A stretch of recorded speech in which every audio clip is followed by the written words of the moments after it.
啱夠人。Members, we've got a quorum already.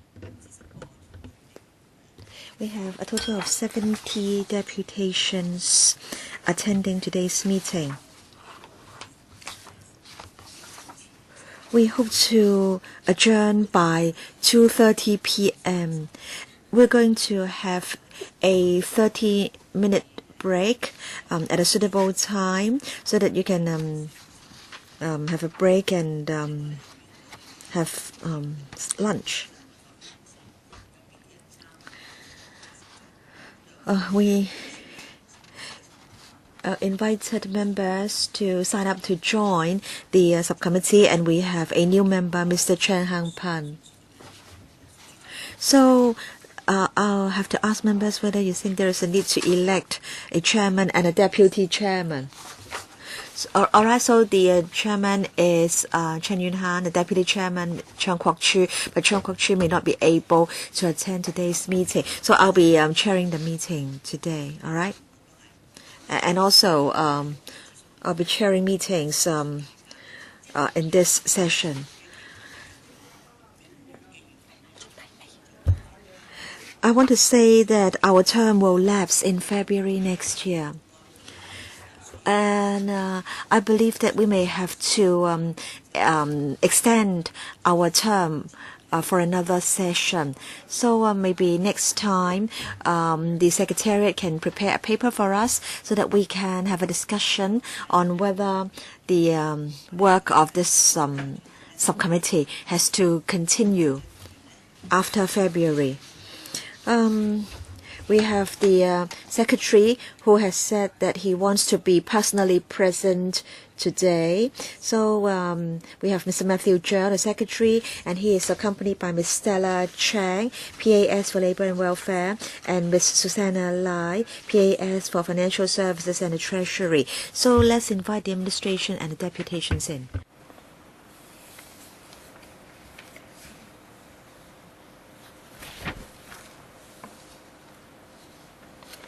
今日呢，我就計係上次10月11號舉行嘅會議呢。On the 11th of October, we met some academics.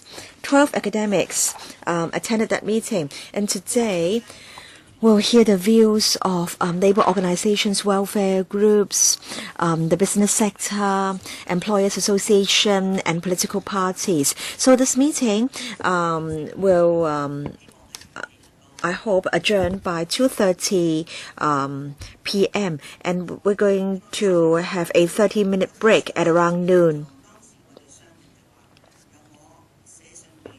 Last time, it was agreed that I, as the chairman of the subcommittee, should write to the Commission on Poverty on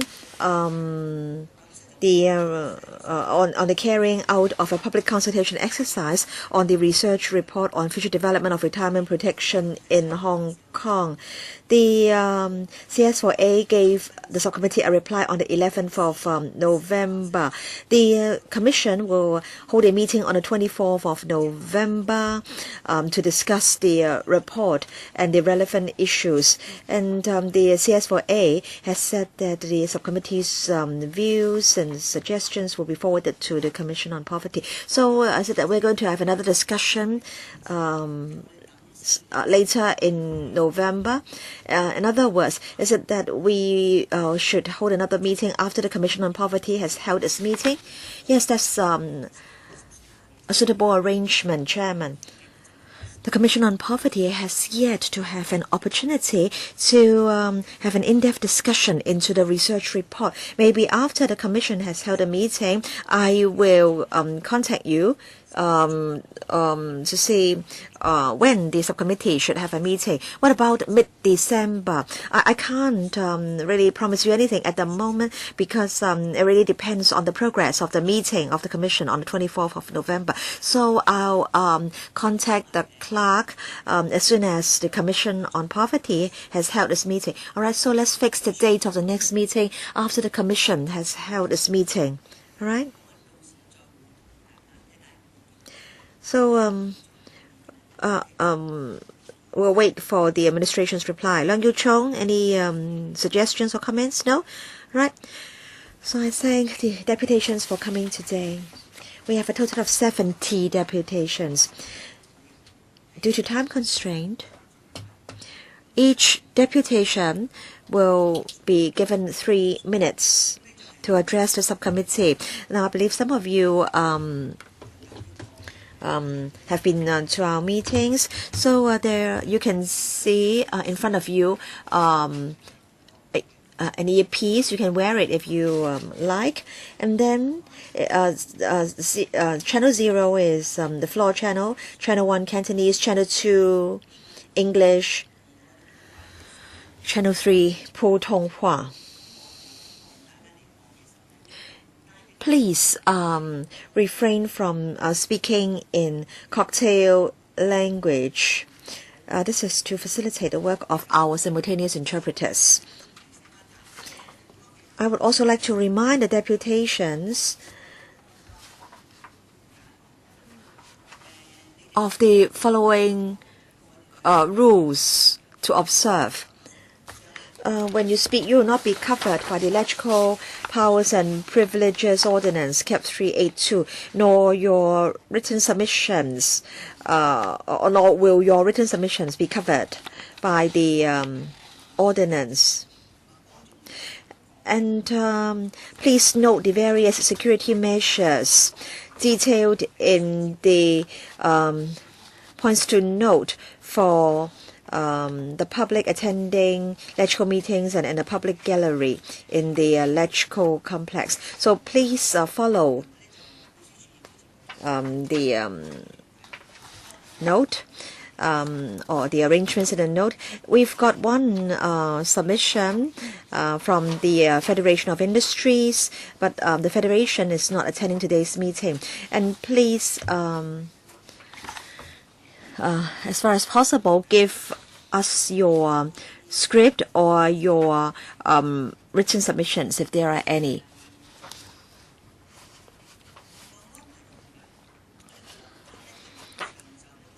Now we have an AM session and a PM session. The AM session will last till around 11:50 AM. After all the deputations have spoken, our colleagues may wish to ask you questions or they may seek replies from the administration. All right, so each deputation will have 3 minutes. Hope that you'll understand why we need to have this arrangement. This is because of the because of time constraint and the large number of deputations. So over 30 deputations will attend the AM session. And the first deputation is the FTU, Mr. Ip Wai Ming. Thank you, Chairman. In fact, this is not the first time that the FTU attends the meeting of the Subcommittee on Retirement Protection. This issue has been discussed for many, many years, Chairman. And in fact, the FTU has given its views and suggestions to the LegCo many, many times. I think there is really not too much that I can add to what has previously been said. But then Professor Nelson Chow's research report has recently been published, and I think this report has triggered widespread concerns in the community again. So I think there is a little that I can add to what has been said by the FTU, and I think it's high time the administration gave a concrete reply in response to Professor Chow's report. So are you going to implement retirement protection or universal retirement protection or not? I think the administration owes society a clear and concrete answer. Some people say that universal retirement protection is economically or financially not sustainable. But according to Professor Charles' report, fine-tuning of the various options can make them sustainable financially. So I don't think we should just brush aside all the options, claiming that they are financially unsustainable. The administration needs to give us a reply. 1/3 of the elderly poor are living below the poverty line. So is the administration of the view that the status quo can still be maintained? You have to tell us what you think. You can't just simply say that all the options are not feasible or not sustainable. So I think we want to have a clear reply from the Secretary. Thank you. Next, we have Mr. Chen Man Lun Ying from the Federation of Hong Kong and Kowloon Labour Unions. Yes, thank you, Chairman. The Federation has already given LegCo a written submission. I don't want to read out the submission here. I just want to share with members our views. So many years have lapsed, and we are still in the stage of discussing whether there should be universal retirement protection. This is really saddening. We pride ourselves on annual GDP growth, on how much our economy has grown, how robust our economy is. But do you think the employees from the grassroots level have really benefited from such economic growth? In fact, when you take the MTR to go to work in the morning, you see many elderly citizens standing at the entrances of MTR stations, and what they want is the newspaper in your hands. So they have to stand there for a few hours to collect newspapers and then sell the newspapers to the recyclers. And what they get in return may not or may barely be enough to buy some bread for breakfast. So why is it that in this affluent community we can still see such scenes? Many people say that we have a rapidly aging population. We have more and more elderly citizens in society. I believe we all know that this is the fact. And I believe the other deputations will be presenting a lot of data to substantiate this point. So I will not be giving you data. I just want to ask you how we should tackle the issue of retirement protection, universal retirement protection. In fact, we have put forward very forceful arguments, very convincing data, but we have been discussing this issue. So how come we still haven't got universal retirement protection? Next month, a new MTR line will be commissioned. There will be new stations, new entrances, and it will really be very sad if this would only mean that elderly citizens can now have more MTR stations and more MTR station entrances to choose from, to stand there and collect newspapers. Next, we have Ms. Dorothy Wong from the HKCSS. Thank you. I'm from the HKCSS. I want to say something about how we can implement universal retirement protection in Hong Kong. I would also like to say something about Professor Charles' report. We are grateful to Professor Chow for having put forward the research report. And Professor Chow has clearly pointed out the need to provide a demo grant to elderly citizens. The HKCSS is of the view that universal retirement protection should be implemented in Hong Kong as early as possible. The reasons are clear. The present retirement protection system is grossly inadequate. CSSA and other subsidies alone are not enough to provide a decent retirement life for the elderly. And this problem is only going to get more and more serious with an aging population. So we are now at a critical moment. We need to implement universal retirement protection as soon as possible. It is true that there are divergent views in the community, but it doesn't mean that the administration should just sit there and do nothing.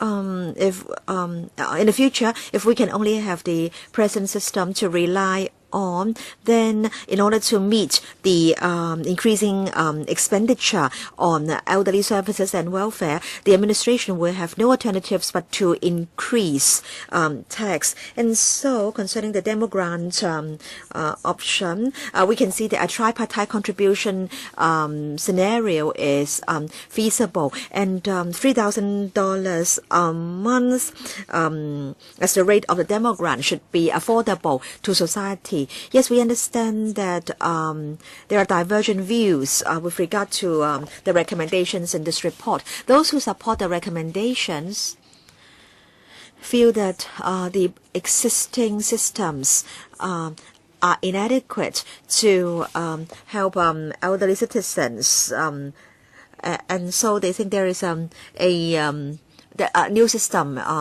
has to be put in place. And actuarial calculations have shown that universal retirement protection is feasible and sustainable, and that tripartite contribution is also a feasible option. But of course, there are some who are of the view that resources should be directed to help those who are in genuine need, and they're of the view that universal retirement protection is costly, and so it may not be financially sustainable. Still, with a rapidly aging population, I believe no one will say that we should provide better safeguards for elderly citizens, and we should be well prepared. And let me say something about the administration's follow-up action. I don't think the administration can still say that the status quo should be maintained, or that more time is needed for discussing all the implications. I think we should try to forge a consensus in society by trying to narrow the differences among different parties. Active follow-up action should be taken on the recommendations. Should the Commission on Poverty follow up on the recommendations, or another task force? And what is the timetable for implementing universal suffrage? So I think doing nothing is not an option, and also the administration should lead society towards a more focused discussion. Next, we have Ms. Lai Yun Mei from the Industrial Relations Institute. In fact, we have been discussing universal retirement protection for a long time, and it is regrettable that the administration has yet to provide a formal response to Professor Chow's very detailed report. I want to many elderly citizens still have to work, and also many employees are not able to provide for their parents. It seems that our administration is very indifferent towards such sufferings. I think we understand the rationale behind universal protection. We are not talking of just relying on government, but a kind of communal responsibility for our elderly. Many people say they are opposed to universal pension. They like to take care of it, to have it taken care of by MPF and specific situations. But the MPF is a scheme that forces workers to invest in the market, and there was a businessman saying that workers should be told to be more positive and proactive about their own retirement. But that is ridiculous. How can we just protect our own interests if there is a financial tsunami? And we like to stress that it should be a tripartite cooperation.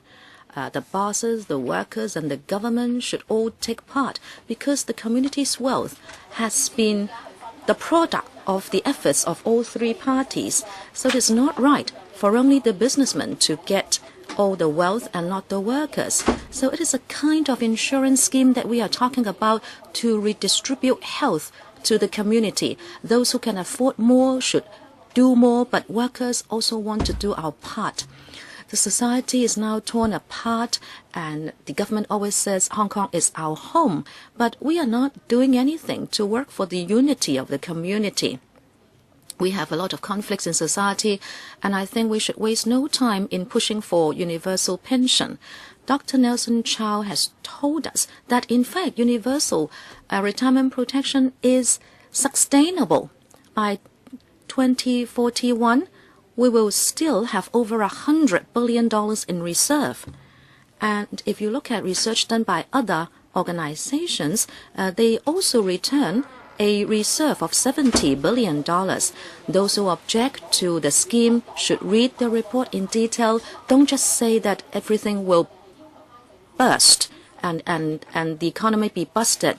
And lastly, I'd like to ask the government to set up the 50 billion annuity fund to deliver its promise. And there must be a roadmap and timetable for implementing universal retirement protection. Last but not least, the businessmen have already got a lot of free lunches in terms of the economy and politics. In fact, we are not talking about an alleviation of poverty scheme. We are talking about preventing poverty. And this is a kind of basic right for the citizens. If you will not do anything to reform the social system for those who have no money and no power, we can only put up a struggle. Thank you. Next, Society for Community Organization, Mr. Ng Wai Tong. Chairman, it's a pity that 20 years ago, when we had Mr. Chris Patton, universal pension was already mentioned. At that time, those who were sitting opposite us, they objected, so we went for MPF. But you can see that you have come to know the mention of $14,000 as the dividing line between those who will make it and those who will not.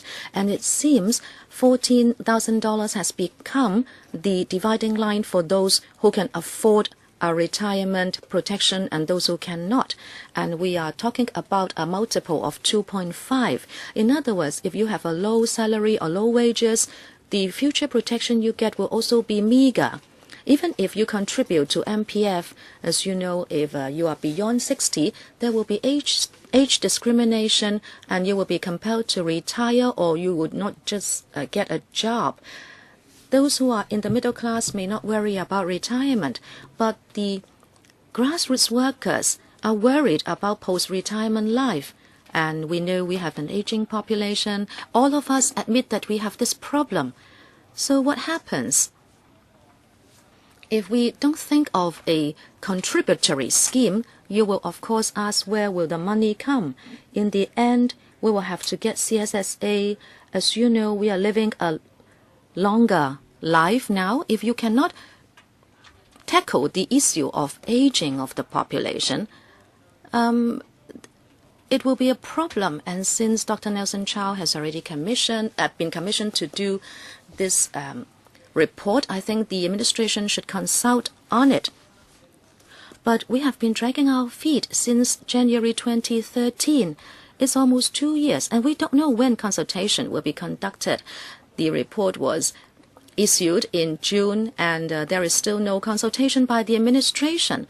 The administration says there is a whole variety of views, and there are big differences between these views. Now, of course, there has always been difference, and even without consultation, we know there is a discrepancy of views. It is said that this may lead to 1 to 2.5% of taxes for the businessmen. Here, I like to respond to Group 34, which says that they would object to having a pension. Now, I'd like to respond to their views. They have contributed to society, the building you are sitting in, 9-year free education, hospitals, etc. All these have been contributed by elderly people to society, and they should get some dignity in terms of basic annuity and pension. Thank you. Next, Mr. Chen Ping-on from Grassroots Worker Concern Group. Morning, Chairman, ladies and gentlemen. I'm a grassroots. I know nothing about data and figures. I am the grassroots amongst grassroots. I just know that if the government wants to do something, they can always do it. But the government is dragging its feet. It is playing tricks, and the retirement pension cannot help us. I went for capital preservation options in the MPF. They said that they would invest for me, but I contributed $70,000. In the end, I got back only $30,000 upon retirement. Without universal pension, I'm really having a painful life. I have been collecting cartons from the streets to sustain myself. The administration says there is no consensus. There will be no consensus even in 100 years. Sometimes you need to show some political will. After C.Y. Leung came to his post, what did he do? He started the $2,000 odd OALA. He rolled it through despite opposition. So why can't you do the same for universal pension? He said he would not stand on the side of the businessmen, but he is having this propensity towards them. He's cheating us. He has been here for over 3 years, but what has he done? We just hope he will give some welfare to elderly people, so we will not be in this plight, so we will not have to be begging for our subsistence. We have no welfare. But I was born in Hong Kong. I grew up here. I have been working hard through my life. I'm disappointed with this government. I think these consultation hearings are superfluous. If the government wants to do it, we don't need such hearings. This is quite hypocritical. They will consult you, but then those who are born with a silver spoon in their mouth will say we don't need it. But we are not all born that way. You should not just say that you have no problem, but forget about those who have. Thank you, Mr. Chen. I'd like to explain a little. As the government, if it commissions a report, the Legislative Council is a statutory body to monitor the workings of the government, and we are duty-bound to listen to the community. I understand, Mr. Chen, why you are angry, but I hope you will understand that we have been doing this for 30, 40 years. That's a fact. But now the report is with us. It's again another report, so we have to listen to you again. Some of you are from groups that have always been fighting for retirement protection, and then there are others who don't agree that we have universal protection. Now, as a civilized society, I think we should have this debate and discussion so we can try to convince most people in society. So thank you again for coming so early. Next, Hong Kong Confederation of Trade Unions, Mr. Ng Kun Kwan. Good morning, Chairman. Good morning, everybody. We should not say that people expect universal pension for granted. This is not a scheme to ask the government to distribute money. We are talking about contribution by all, and then we form a pool for people to get basic retirement protection. We are not asking for Rolls-Royce grade of retirement pension. We are not asking for money to have a world tour after retirement. So don't call this a take for granted elderly pension. Please don't say that. Number two, the CE said many people would earn below $14,000 a month. And we also talk about having the MPF. But then if you have only just over $10,000 a month, you contribute a meager sum to the MPF, and the second pillar is personal savings. But there is a widening wealth gap in Hong Kong. The unemployment rate is very low in Hong Kong, but their wages do not keep abreast with property prices, inflation, and other expenses. People have so little for savings and also to prepare for retirement. So that is not practical. Now, the MPF is not practical. Personal savings is a no-go. And so what do you expect people to do upon retirement? Also, the MPF scheme is quite strange, right? As the gentleman said, you can't even preserve your capital, and you may be told to leave, and then if there is offset between the severance pay and MPF, even the employer's contribution part will be eaten up. So the population is aging, and problems are arising, and then we don't have universal pension. Then, well, the only way to go is to go for tax increases, unless you want people to die in the streets. And in the end, there will be elderly people dying in the streets. Dr. Nelson Chow wrote this report, and the administration is continuing to drag its feet. As we said, we have had this problem with us for 20, 30 years. Why more delay? You understand, if we don't start the contribution scheme now when we still have quite a big working population, we should start the contributory system so people can save up. If you still refuse to start it, if you still drag your feet by saying you need more research, then if we have an elderly population which is bigger than the working population, then I don't know what will happen, because the businessmen will still want to refuse to pay more taxes. So if you delay more, you don't have to revisit the problem anymore, because there will not be a working population to do contribution. And in fact, when we had the MPF, we also had a lot of discrepancy. Workers objected to it, workers still object to it, but you are adamant. You still want to go on with it. So this is not a matter of discrepancy of opinions. It is a political will problem. Just come clean. If you don't want to do it, don't waste our time. Thank you. Next. Catholic Diocese of Hong Kong, Diocese Pastoral Center for Workers, Kowloon, Mr. Sin Chi Man. Thank you. I'd like to talk to you about my job. I am in contact with 30 to 40 contract workers working in property management. They are in the age bracket of 40 to 60. They told me they started to contribute to MPF in 2000. They have done it for 14 years. And those who are so-called better off only have $50,000 to $60,000 in the account. I said, why?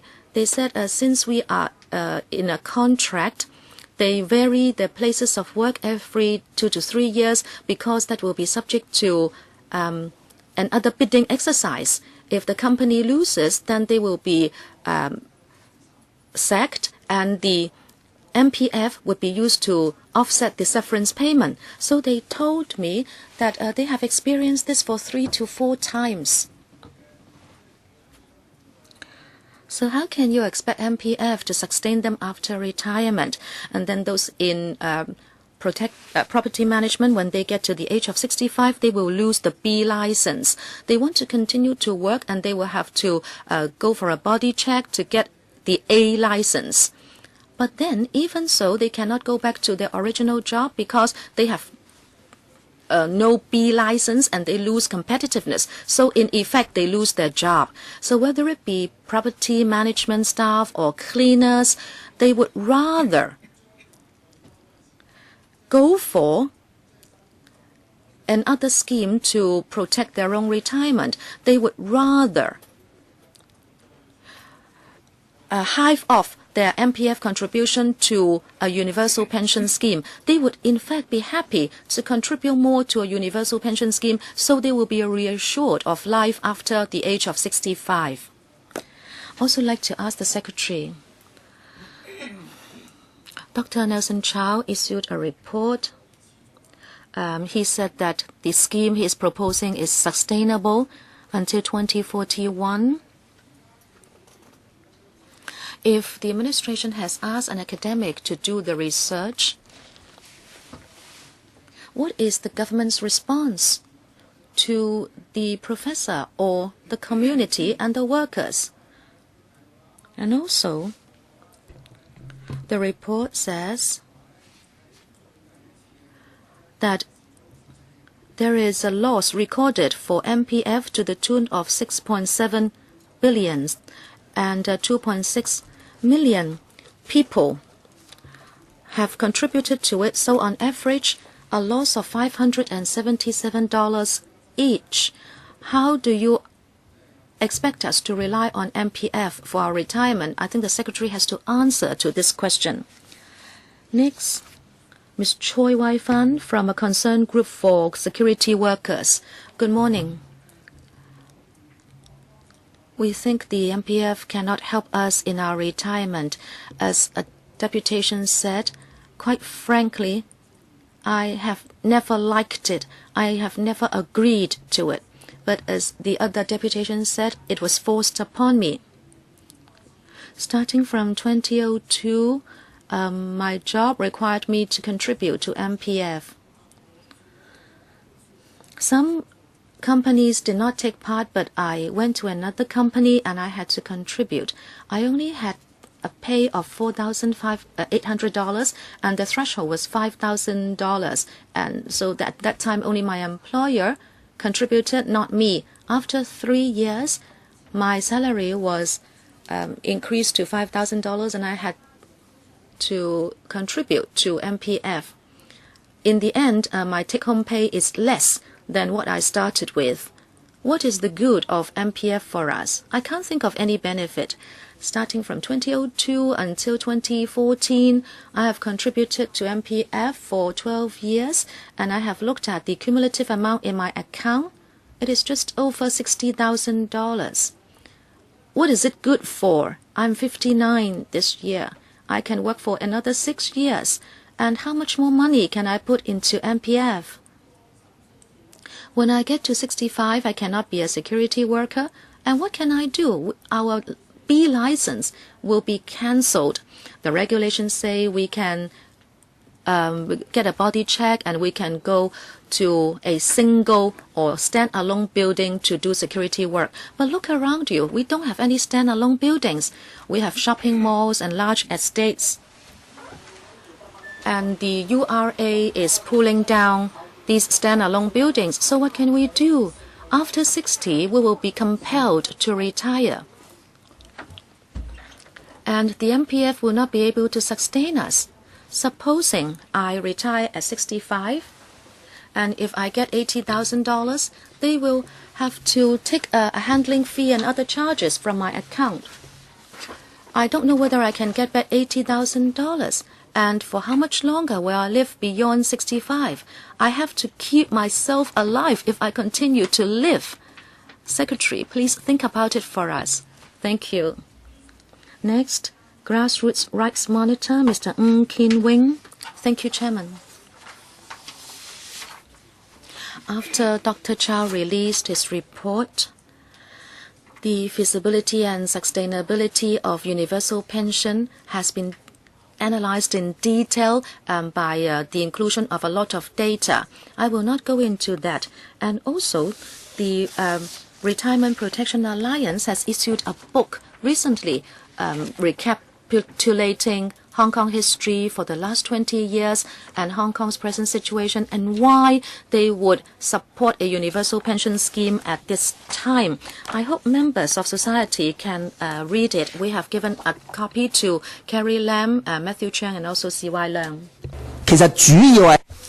Today I come here mainly in the hope that organizations at different levels of the community can seek consensus and solve problems. Mr. Matthew Chang, today I'm here not to analyze the problem. I hope that the government can help us to consider how in future this universal retirement protection scheme can be adopted.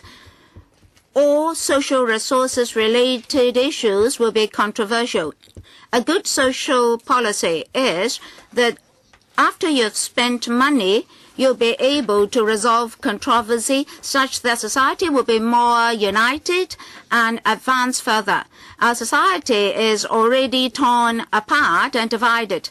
Now, this issue has been with us for decades. If we are repeatedly discussing it, it will benefit nobody, not the grassroots, not the business sector, not anybody.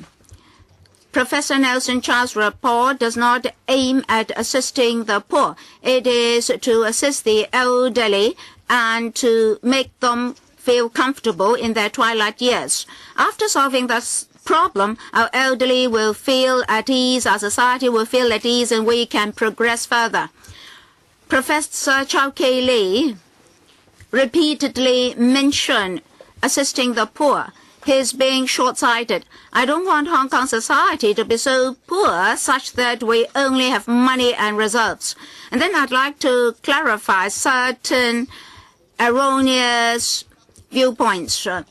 There are inflated advocates like financial deficit, fiscal deficit, and other people's parents have to be sustained, and overseas experience has been repeated. And more so, the basic law was invoked. Now, these are lopsided views. I hope that we can be down to the earth and realistic. We have to discuss the system. Professor Child's report is not exaggerating. He based his reasoning on statistics and data. He has established a formula with a number of variables. We should focus on that formula and the variables so that we can resolve different opinion and controversy. We shouldn't inflate issues and exaggerate. Finally, I hope that the government can seriously adopt this universal retirement protection scheme so that we can have a fair society. In 2015, when we have the policy address, I hope to see that hope. Mr. Navis from AIM Group. I'm Mon Nawaz. In 1960, when I was in Hong Kong, I was 19 years old. It's very difficult for me to find a job. The wages were low. But fortunately, the commodities were not expensive. I've been in Hong Kong for almost 50 years. I experienced several eras. I tried a lot of jobs. Now I'm 67 years old. Livelihood is difficult for me. I couldn't find a job. Commodities are expensive. Now, with this old age allowance, I receive $4,000 per month. It's not difficult. We have to eat. We don't have any money at home. We have nothing for other things. So livelihood has been difficult.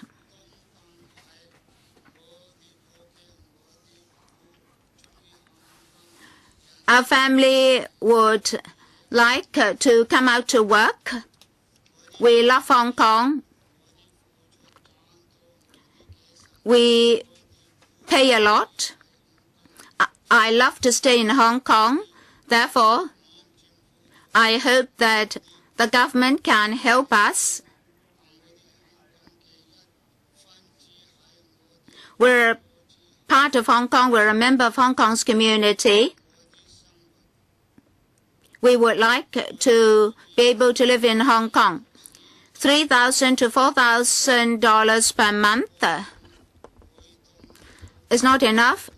Retirement protection will be able to assist many of the South Asians. I hope that the government can act quicker and assist us.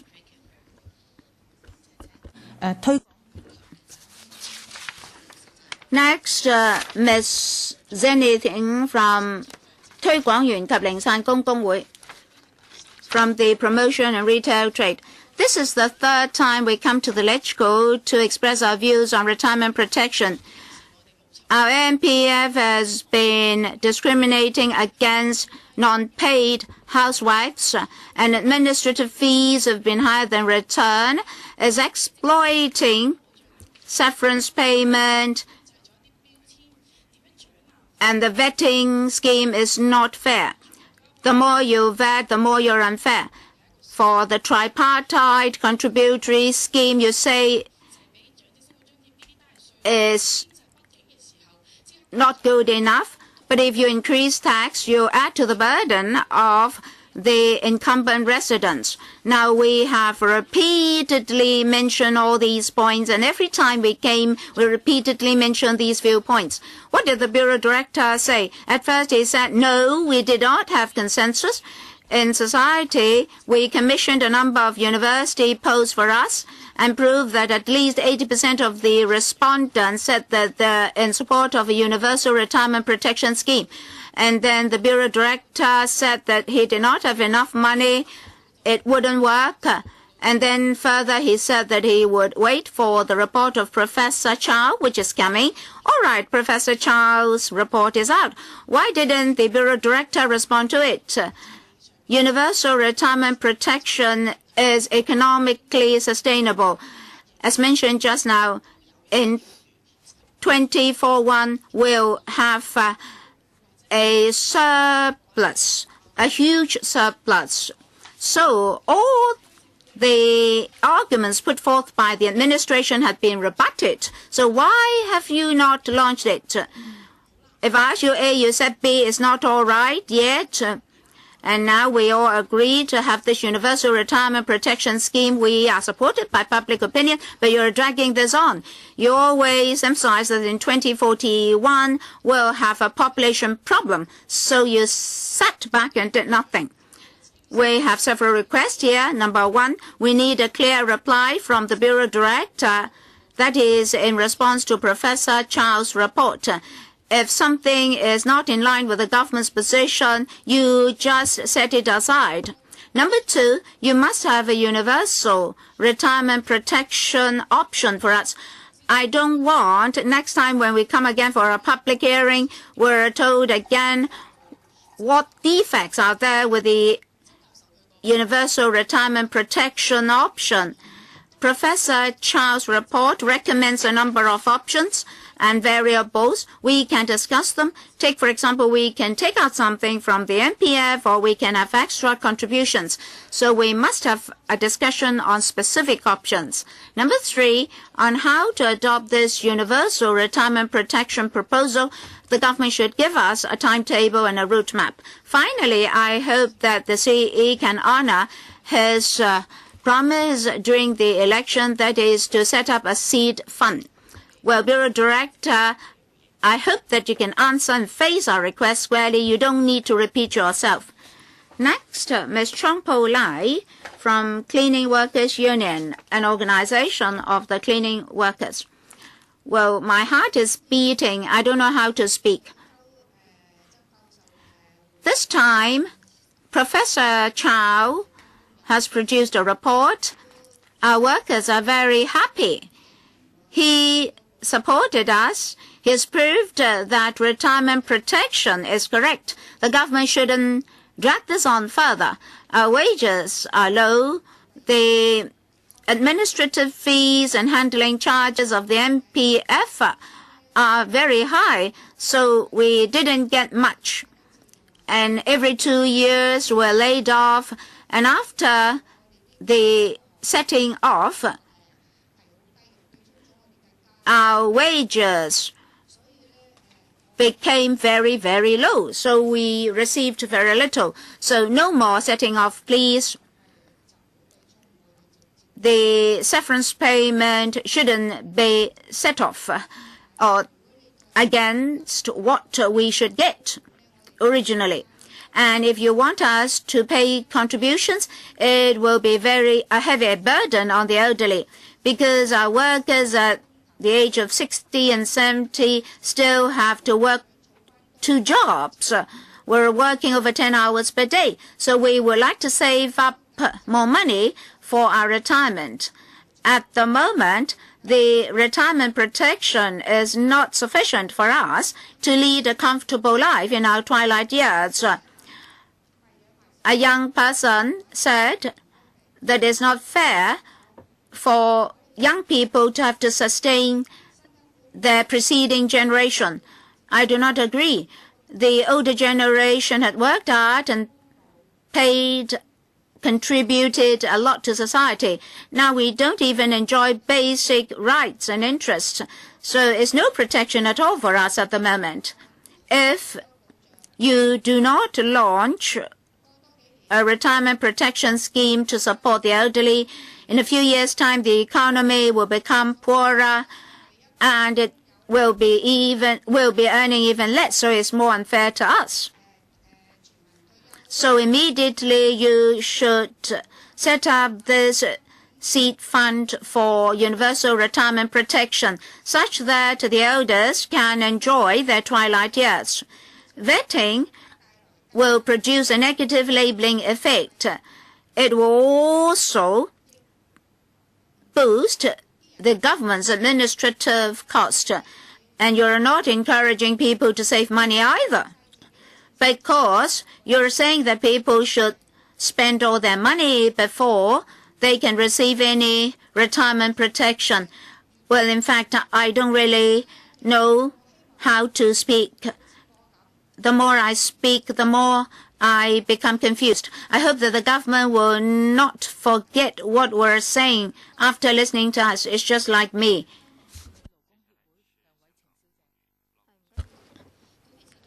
Next, Ms. Leung Wai-ching from Hong Kong Women Workers Association.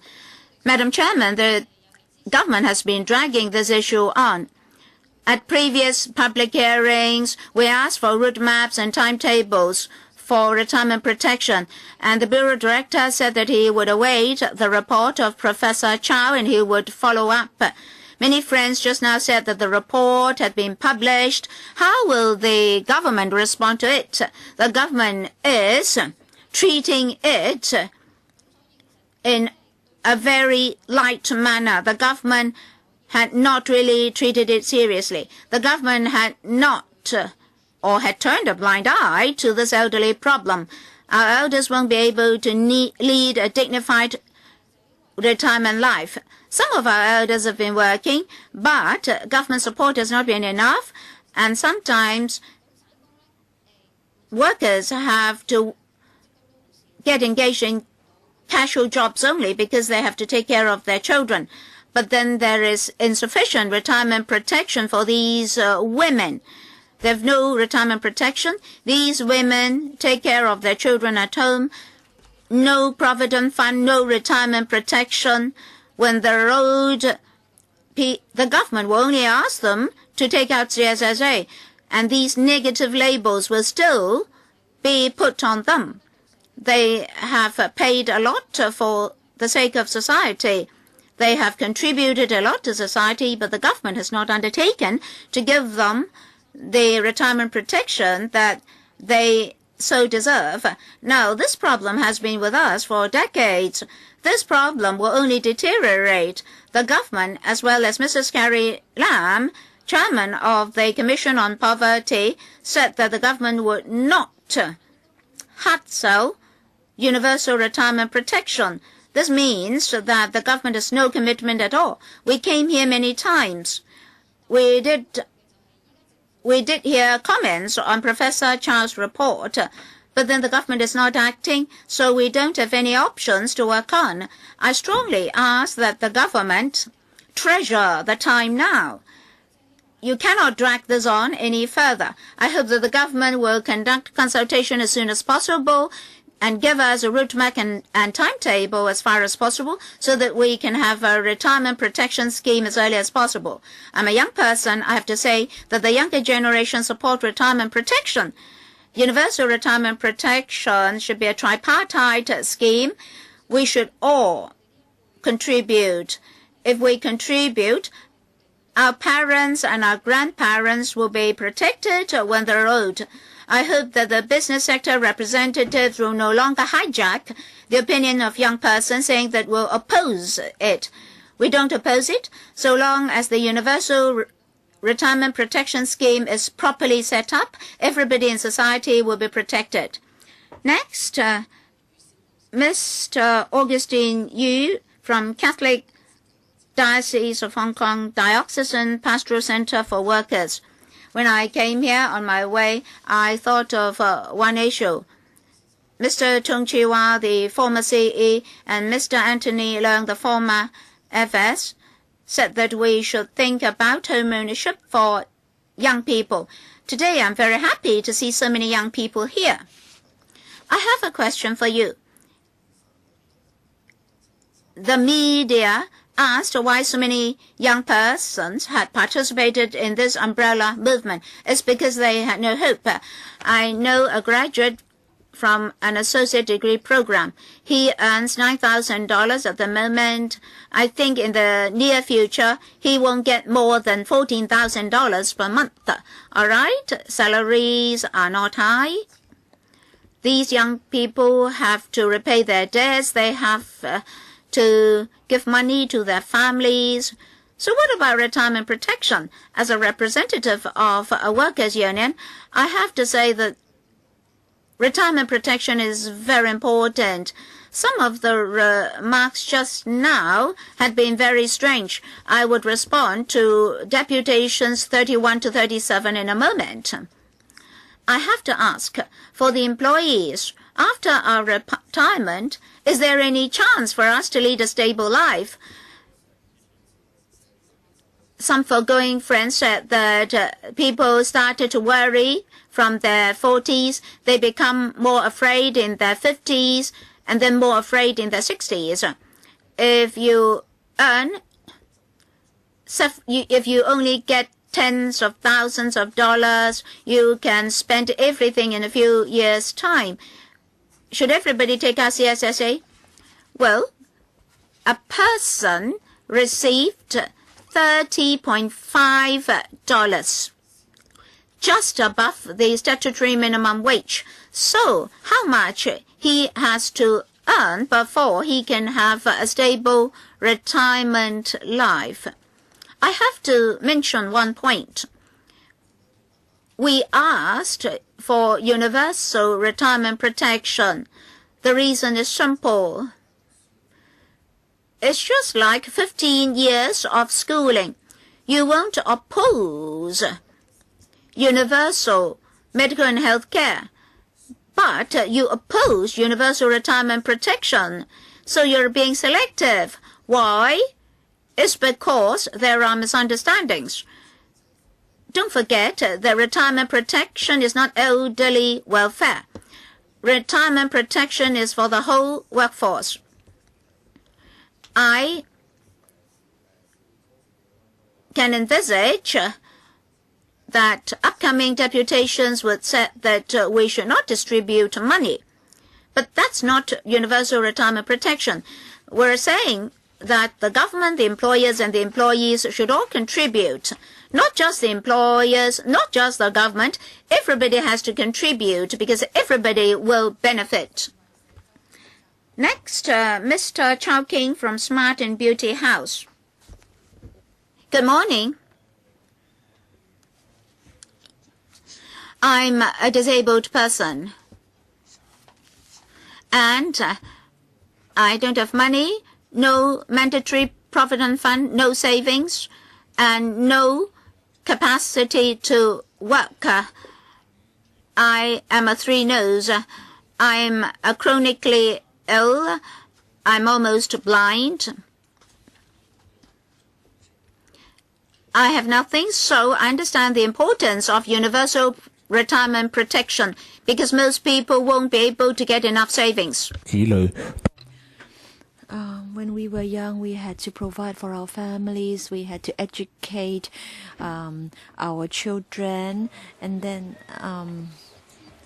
I want to say that one of my sons is mentally retarded, and he needs constant care, and I really don't know what to do. I don't know how to plan for my remaining years.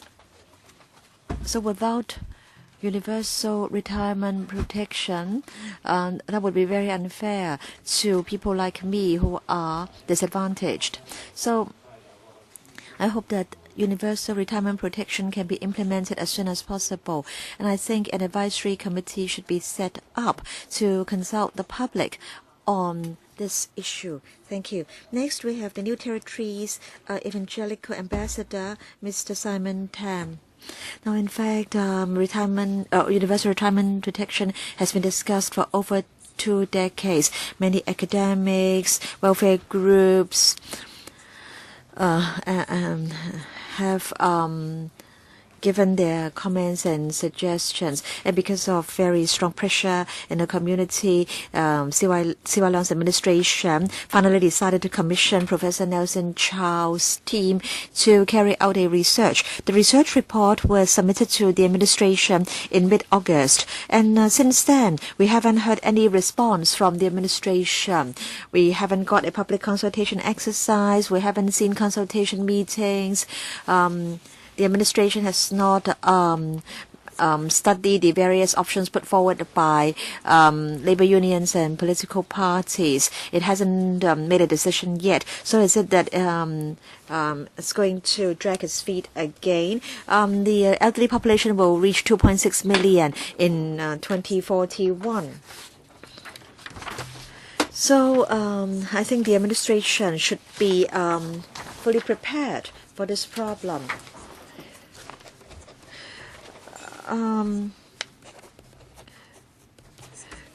According to the administration,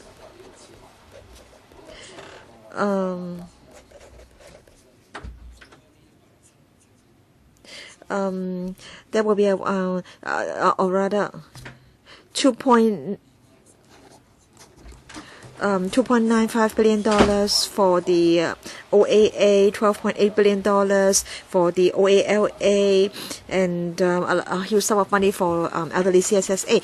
This is a total of $26.5 billion annually, and this is only the present situation. And so the sum will definitely increase in the years to come. So what's going to happen at that time? There will be no harmony at all in society. We are of the view that there should be a public consultation exercise on a non-means tested universal retirement protection scheme as soon as possible. And I think that this is important for harmony and stability in society. Thank you. Mr. Chen Chi-kit.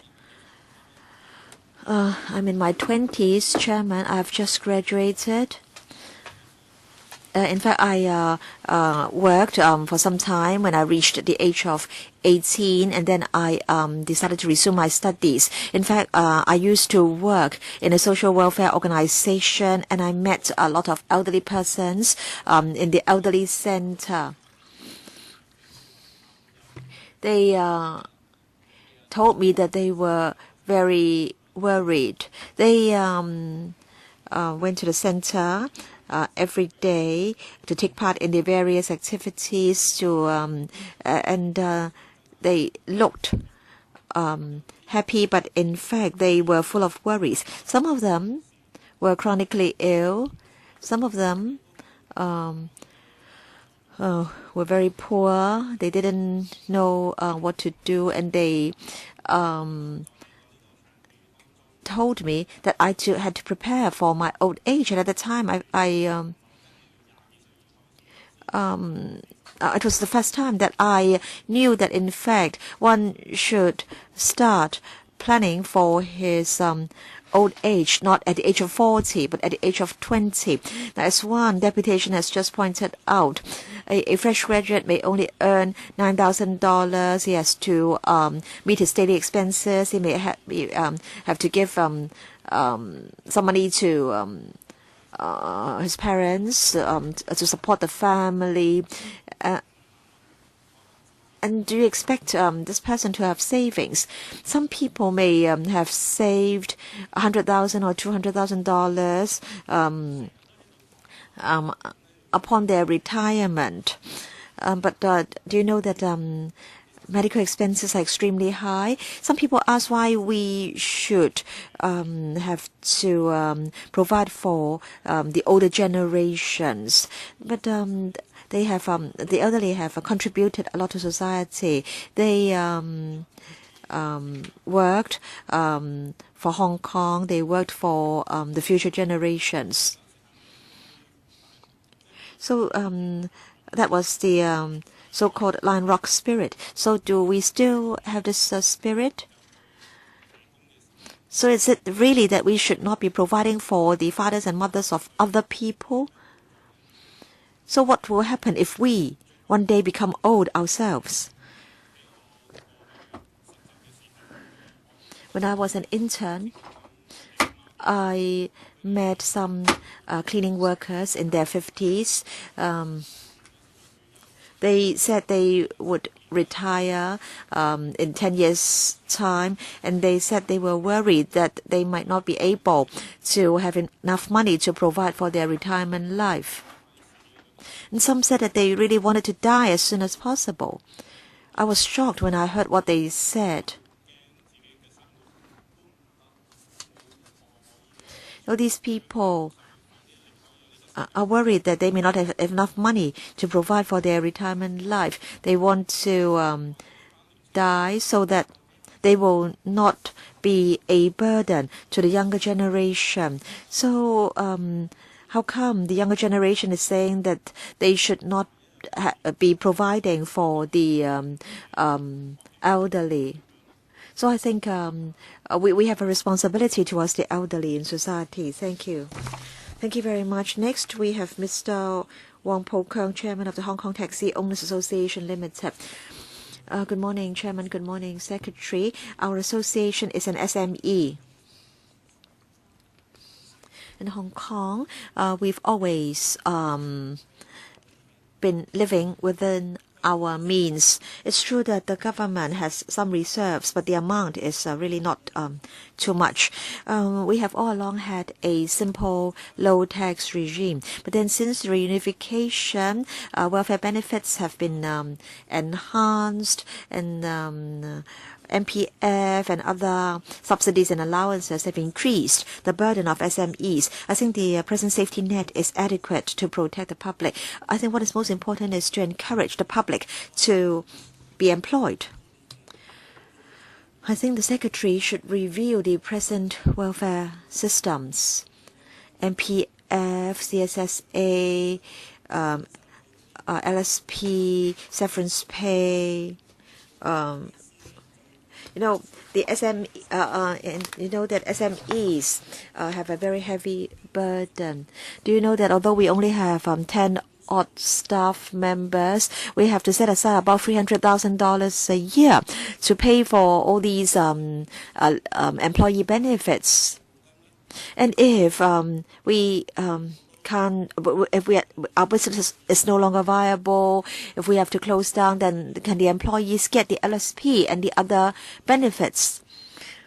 I understand that some SMEs are not able to afford the their MPF contributions. Our population is rapidly aging. The pace is only second to that in Japan. And the labor force is shrinking.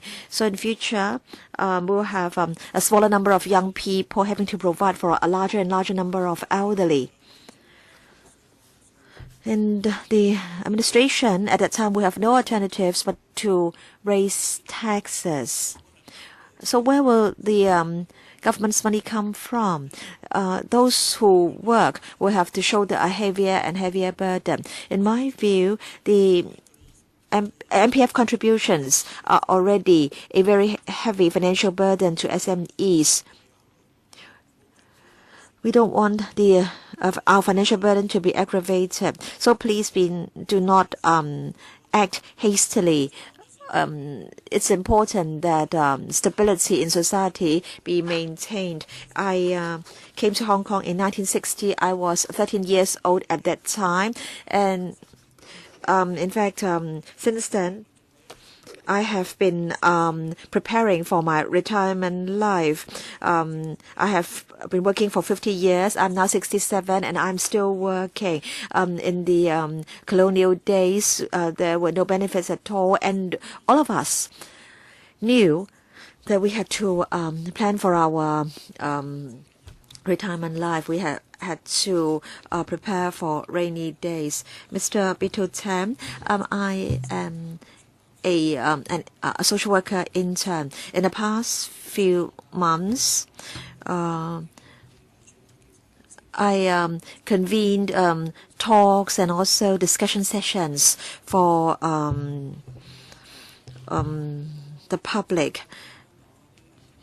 I played a game with the members of the public. I asked them whether they knew the retirement pillars available in Hong Kong, and they in fact knew quite a lot. They said they named the OALA and CSSA, and then I asked them to give scores to the various measures, and they gave about 10 to 20 marks for CSSA. That was because the children had to sign to so-called disown their parents. And then 40 OALA, they gave 40 to 50 marks. And then personal savings, and they said we don't have personal savings. We only earn a few $1,000s a month. How can we have savings? So the mark given is 0. And then relying on the children. And many residents say that the children can't really provide for themselves. When they graduate, they only earn about $10,000 a month. They have to repay their loans to the SFAA. So, do you think this is really sad? They say that the government only takes care of the interests of the business sector. They say that they have no hope. I can remember that for MPF,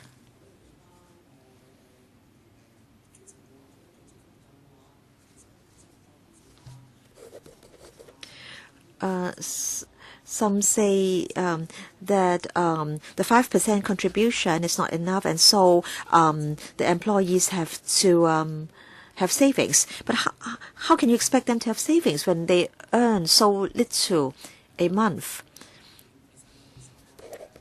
And then some say that out of the 5% contribution, 2.5% should go to the new fund or to the new scheme. But according to the administration, that would lessen the effectiveness of MPF. But do you think people really think that MPF can help us or help them? I want to say a bit more. Concerning the agenda items for the PWSC, Mr. Tang Yuk-shing, the president, said that both the administration and electrical members should not make the most use of their powers. All right. So I want to ask our business sector to consider the plight of the employees. In fact, what you have done has made our society divided. So I'm in fact not talking to the secretary, but to the other deputations. So if you are willing to change your stance, the administration will also will. Fair. For even if we can afford it and make it sustainable, giving those without need the money extracted from our taxpayers' blood and sweat is truly the height of injustice. And I am disgusted that so many socialists in this very chamber who throw around terms like justice with such cheap ease demands that very height of injustice. However, even if we only focus on our efforts for the needy, two fundamental problems reside with the determination of who is truly needy. First, The calculations of the poverty line are idiotic. One can hear repeated ad nauseum today that blah blah percentage of the elderly is below the poverty line. Our assessment procedure for poverty line focuses only on income, without any requirement to determine one's assets. Therefore, an applicant who owns a $10 million flat that she also resides in, receiving 1% interest on the $5 million deposit she has in the bank, can be deemed below the poverty line and needy. Only the idiotic could deem someone with $15 million in asset needy, and only an idiotic calculation could put her below the poverty line. Second, we're raising a new generation who has found the opportunity to cheat the system in public housing. Cheating the system is now as easy as simply not declaring assets owned beyond the borders of Hong Kong, as they are currently not checked. Our friends in the front line of community organizations have told us many tales of individuals owning property in mainland China, openly bragging about their abilities to cheat public housing successfully with no consequence. Our socialist friends in this chamber know very well about these, yet they willingly turn a blind eye on it, fighting for injustice and hoping that they could fool all the people all the time. But the Lai Rock Institute has news for you. You can fool all the people all the time, and perhaps even more importantly, you will one day run out of other people's money. So I say, God damn the socialists. Thank you. Thank you. 跟住請政府第一標準薪級員工組。 Next, we have Mr. Paul Choi from the Government Ward 1 Staff General Union. Good morning. I agree entirely with Professor Chow that universal retirement protection is for everybody and not only for the poor. But then, finally, I think ultimately employees will have to shoulder most of the responsibility. And I think the problem is that if is it that we should be footing the bill? Now, we are of the view that the rate, demographic rate should be 1/4 of the median wage, $3,500, and then the levy should be 2 to 3%. Of course, it's up to the actuaries to do the detailed calculations. We are not Che Guevara, we are not saviors. We need to fight for a universal suffrage because we are fighting for our own interests. Many people say that CSSA will only make people lazy. So we have been working like dogs. In fact, we want to, is it that we should promote a territory-wide strike? So long as we all stay home and do not go to work, the entire Hong Kong will be paralyzed. So if we all decide not to work, then do you think the CY Leung administration will have enough money to pay for our welfare benefits? Do you know that there are two main hurdles before us? One is nominating committee. The other is the belief that resources should only be given to those in need. And in order to remove the latter hurdle, we have to find out the truth. We shouldn't be blind to the truth. We need you have to enhance the quality of living of employees. Don't just say that we should work for our own retirement days. You know that alleviating poverty will only result in more poverty. And I think what is important is a relocation of public resources. Next, Mr. Wong Kwai Sang from Manpower Concern Group. Thank you. I was just dismissed by my employer. So if I look at the FT ITU review, I agree that there should not be any offsetting. Now I have got only tens of thousands of dollars. I just got a visit to my doctor, and I would have surgery on the 9th of September for my neck bone. Now, so is it my fault or society's fault? Last year, at the start of the legislative session, I wrote to all members. First, I'd like to thank Ms. Chen Yun-han, the chairman. I have known you for over 10 years. I used to be a welfare worker. I was a warden at an elderly home. At that time, only licensed homes could vaccinate the elderly, but I contacted you, and then all elderly people could receive a vaccination against influenza. After reunification, it is said that the welfare system will change. So now we have an imbalance, and we have this block grant which sets a cap on welfare spending. And then there was outsourcing of work. I never left the field. I have been working for elderly people.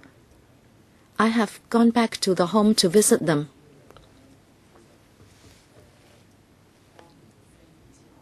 After SARS, many businessmen said, Ms. Chen Yun-han, you also said this. Even if we have SEPA, the money that will be made will not be given to the public. Do we have SEPA for Singapore, for example? So let us not just look at things from one perspective. And people are talking about a new SEPA, but what do we get? We only get our work. And after that, the boss will say you are sick and you won't get your contract renewed. I hope the government will not make use of contracts.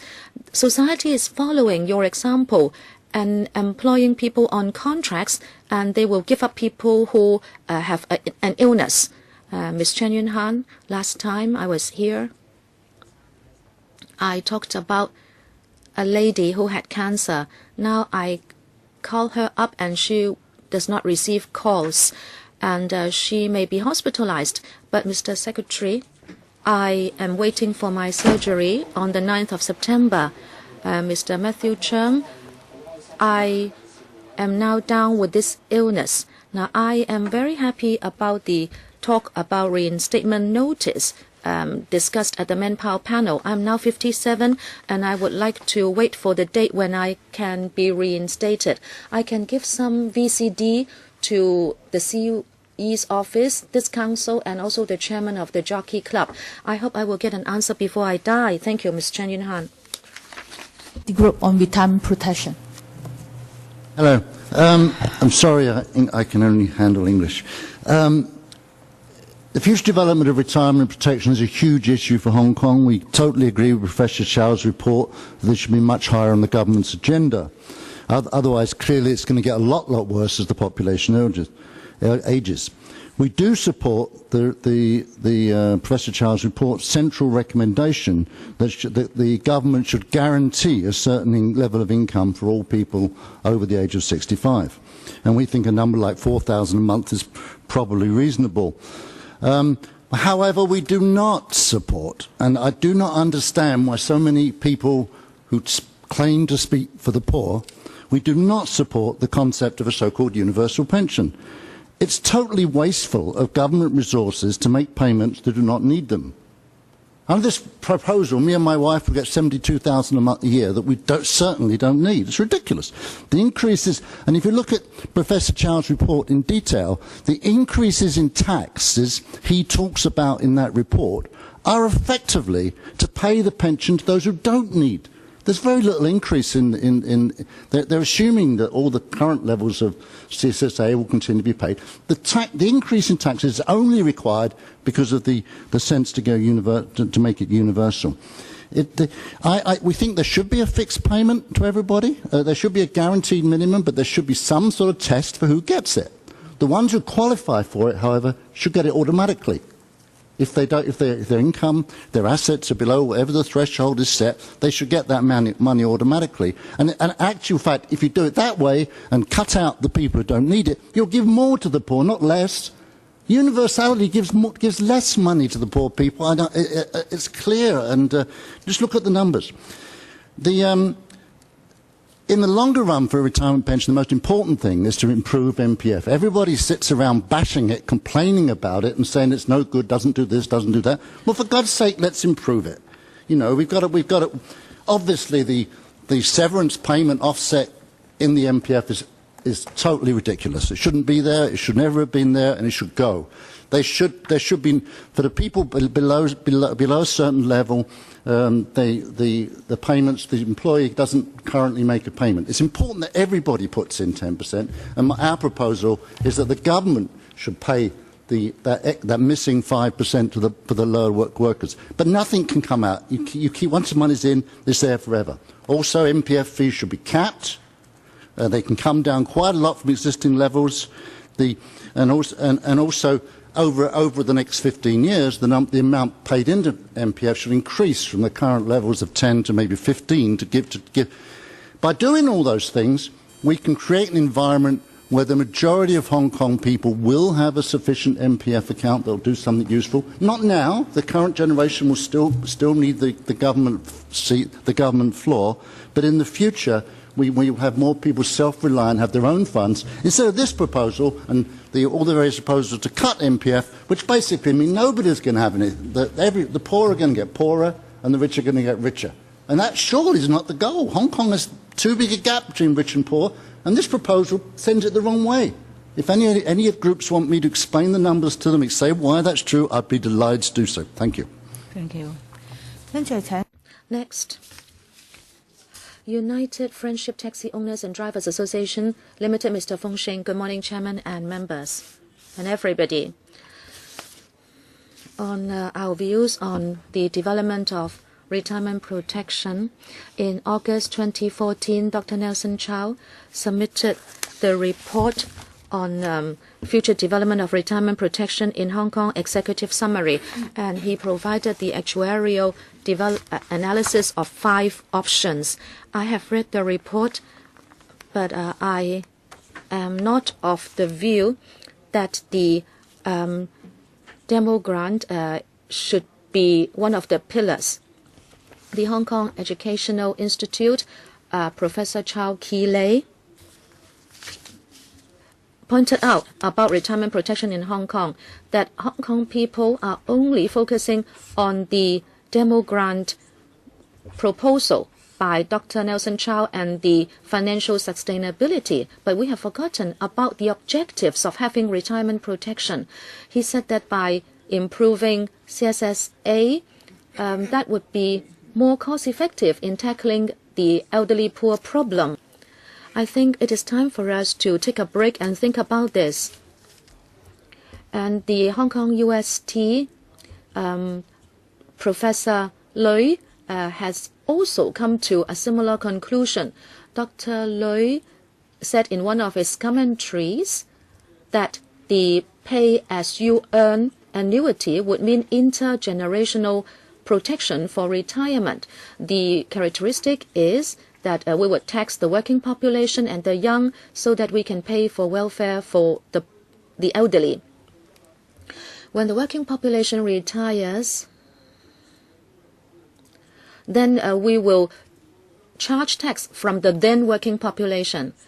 So the elderly dependency ratio will continue to fall as against the population figure. By 2041, in every 1,000 working people, we would have to support 497 elderly people who are over 65. That is the figures from Census and Statistics. Now the ratio is 1,000 to 190, so the situation will deteriorate. The financial reserves of the government stand at over $700 billion. If we have the demo grant proposal, very soon our surplus or reserves will be depleted. Therefore, we should improve upon the MPF, and we believe that would be better than having the demo grant, since the academics have already talked about improving MPF and improving CSSA, and they have come to the conclusion that that would be more cost effective. So I do not support the demo grant proposal. Thank you. Next, Mr. Anthony Bucks from Civic Party. Thank you, Chairman. I represent the Civic Party. The administration has commissioned Dr. Nelson Chow to research into retirement protection, and he released the report in August 2014. We are of the view that this is no solution to the problem, but will only add burden to the entire society. The demo grant would mean that you have to put 5% of your salary into the MPF, but apart from that, you also have to contribute 1 to 1.25% of your salary to set up another fund. We don't think that should be the case, and we are disappointed with the report. The Civic Party has always said that there should not be any more new taxes and no more new contribution from businessmen, and also no higher contribution from workers. The report is away from our expectation. In September, we did a telephone questionnaire, and 80% of the interviewees agreed that there should be a $3,000 retirement support for elderly people every month. In fact, we should waste no time in improving the lot of our elderly. The CP would like to have a consultation on such a plan as soon as possible. The funding source from the government should be a seed fund of $50 billion, and also the government should put in half of the fund needed every year. And it is said that there should be a new tax to the tune of 1 to 1.25% to take up another half of the funding source. Now, even if the administration will have to inject money into the fund, there will be no pressure on our reserves. The CP thinks that we should first of all make use of the reserve instead of starting a new tax.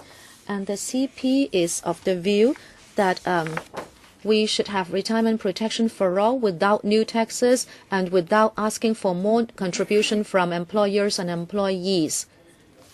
Right now, we can have half of the MPF contribution becoming contribution into a retirement protection. And over 50% of the interviewees said yes to this in the September survey. Since we are going to have universal retirement, in the long term, this should take the place of the MPF. And 60% of the interviewees said yes to this in September. Last but not least, the CP appeals to the administration to respond to the public's view and implement universal retirement protection for the elderly so they have a dignified retirement life. Mr. Anson Lam from the Anti-Universal Retirement Front. Thank you. Actually, the report is very similar to what the community has always proposed, and that is pay as you earn in a way. No matter what your income or asset is, if you reach the age of 65, there will be a fixed payment, and the funding source will be injection from the government, and also the new tax to be charged to employers and employees. The main point is that there will be no asset test. Regardless of the financial situation of the elderly, they will get $3,000 a month. How is that going to help those who are most in need? If you think in that angle, those who will benefit most will be those who are very rich. Even very well-known business tycoons will get $3,000 a month under that proposal. So they will have a very handsome and enjoyable retirement life. We don't hate the rich, but we like to provide more support for those who really need it. Madam Chairman, the population is aging fast, and we believe there will be more people who will get the demo grant. Dr. Chow has said that by 2026 there will be a deficit, and by 2040 there would just be $13.5 billion in reserve, but then there will be over $14 billion in deficit in the same year, meaning that the program will become broke. And there will be no more payment to the needy elderly. In other words, those who are under the age of 40 now, they will contribute part of their income, but then by the time they retire, they will not get any demo grant. In other words, what they contribute will totally be depleted before they retire. And of course, we should not just support those who support the demo grant blindly. Now, the aging of the population is serious. By 2041, the CNS has already said that every 3 Hong Kong persons, 1 of them will be an elderly person. In order to tackle the aging population better, so we have good protection for them, but at the same time, there will not be serious burden for the community. I believe it is up to the government to come up with a proper retirement protection scheme. Mr. Chair from the Liberal Party, Mr. Gilbert Chair, I'm in the actuarial business. We can have different perspectives to analyze this program. We can do it as a concept. We can look at the morals, and we can also look at the pragmatic side. But I like to look at sustainability. Many people don't know how to do the sums. So if somebody tells you this is a feasible means, then you would think it is feasible. But I have reservations. Let me give you some figures. The U.S. social protection tax rate in 1937, 1% from employers and workers, and now 6.2%. Experts think that by 2033, the entire fund will be depleted for the U.S. Secondly, just now, Dr. Lui Ting-ming issued an article saying that, people are talking about $3,000, but inflation has not been factored in. The average salary rise is 2%. By 2042, it will be 1.74 times what is now. So the $3,000 should be multiplied by 1.74, and that would give you $5,200. Then the payroll OH tax should at least have $110 billion in it, and every year the government would have to inject $50 billion. From my perspective, as I said, I'm in the actuarial business. I think that the universal retirement pension would include a lot of undertakings and promises or committed funds, and we have to calculate those as well. And I would doubt the sustainability of the fund as calculated. At least you have not thought about the risk of inflation. I have reservations about the proposal, therefore, and all along you have said that if actuaries say something is sustainable, but in fact, my colleagues and I have not come to that view. I understand we need to attend to the needs of different strata in society, but we should not take a wrong step in the wrong direction. Let us now arrest the conclusion and the discussion, and then review the retirement protection schemes. Mr. Harris Young from the Alliance in opposition to the universal retirement scam. You remember we have the Ponzi scam? Remember what that means? The old batch of people will continue to make money because there are newcomers into the scheme. Now, the contribution made by the new generation will be used to support the old generation. It's all right if we can have it sustainable, but then the population is aging fast. There will be 5 people supporting one, and then eventually one supporting one. So what will happen? And I'd like to share with you some figures.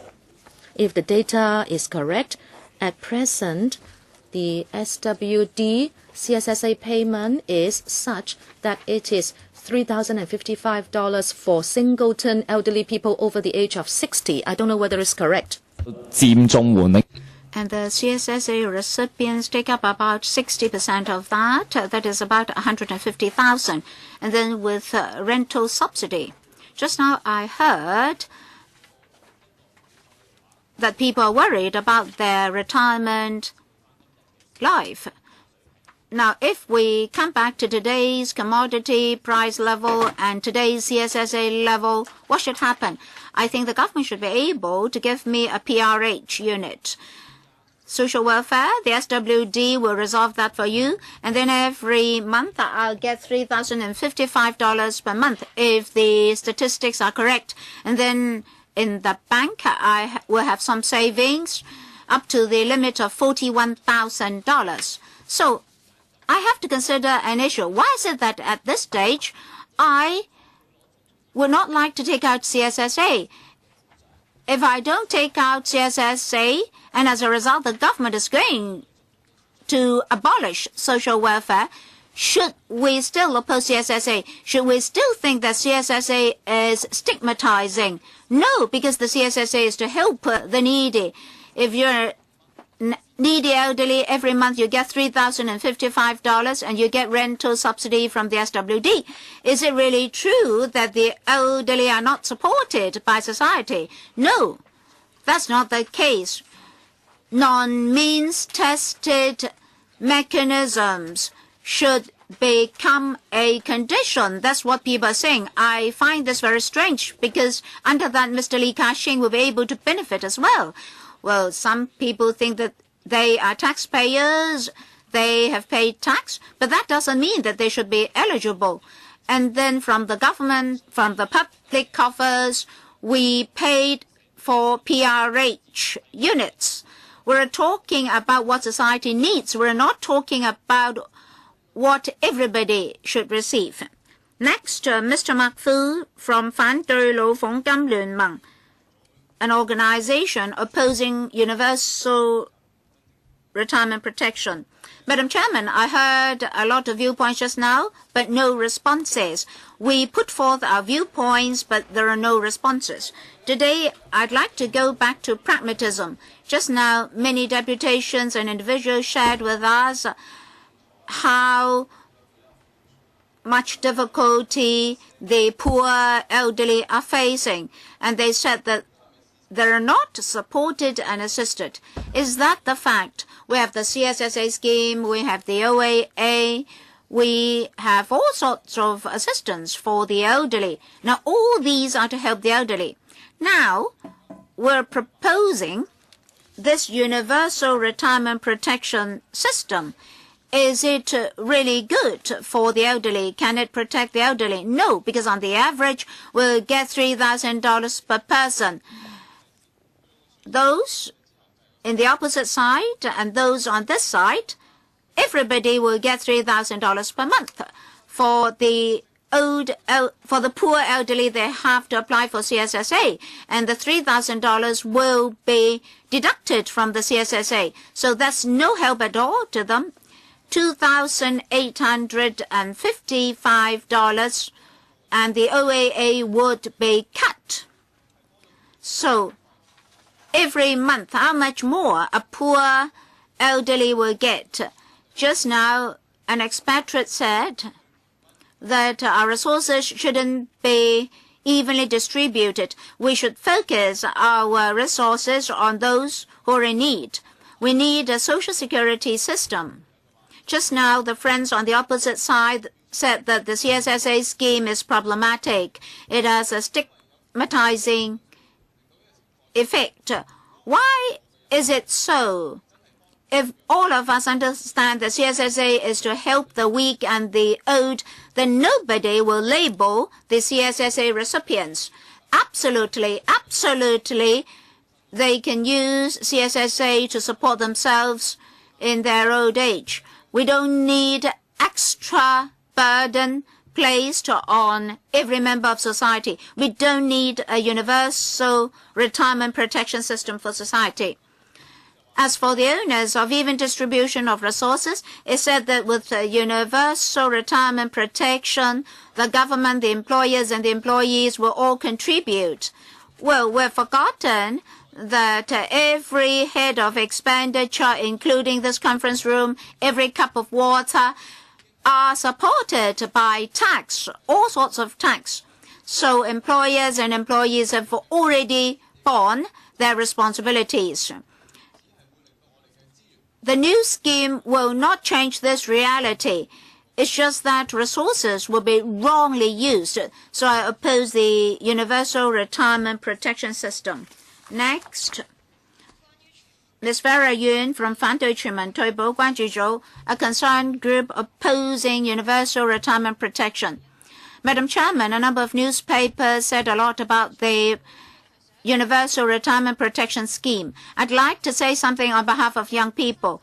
The scheme is actually robbing everybody. 30 years ago, it was proposed, but there's no strong support. And now, I have to say that 20 years ago, you're not retiring, so you don't want it. Now, the post-war babies are now getting old, they're retiring, so you want universal retirement protection. Why is it that when you're earning a great deal of money, you didn't support this? Why is it that you have to wait till your retirement? Post-war babies will have to be supported by this generation of young people. So a small number of young people have to sustain a huge number of old people. Why didn't you launch this in the past? We had so many post-war babies. If you started then, you would have accumulated a huge sum of money now. Now we have a crisis. It's just that you had not been doing your part, and now you're trying to rob our generation. And there's the saying that old people had contributed to society, they had worked hard, so they should get universal retirement protection. Are we also working? Is this generation also working?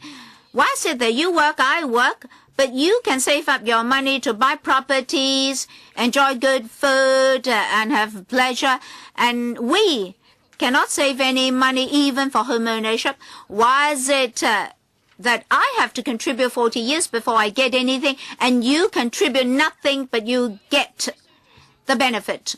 I think every person should contribute to the system for at least 20 years. So if you're 60 years old now, you've retired, and before your retirement, you're earning $30,000 per month, you should contribute 5% times 20 years, times 12 years, before you get money.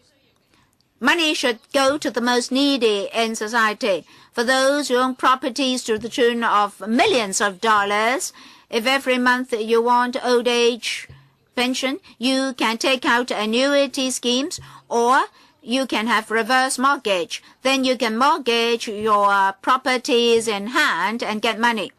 For those elderly who have no money, we're a human society, we will definitely help these elderly. If CSSA is not enough, you can improve the rates. Then this is the most effective way of distribution of wealth. $3,000 per month for everybody is really meaningless. Is that to the burden of the next generation? Is unfair to the next generation? Is robbing the next generation?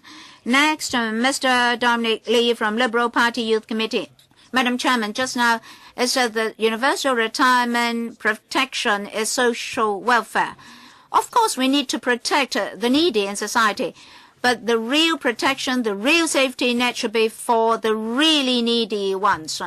And the government should provide assistance properly to those people.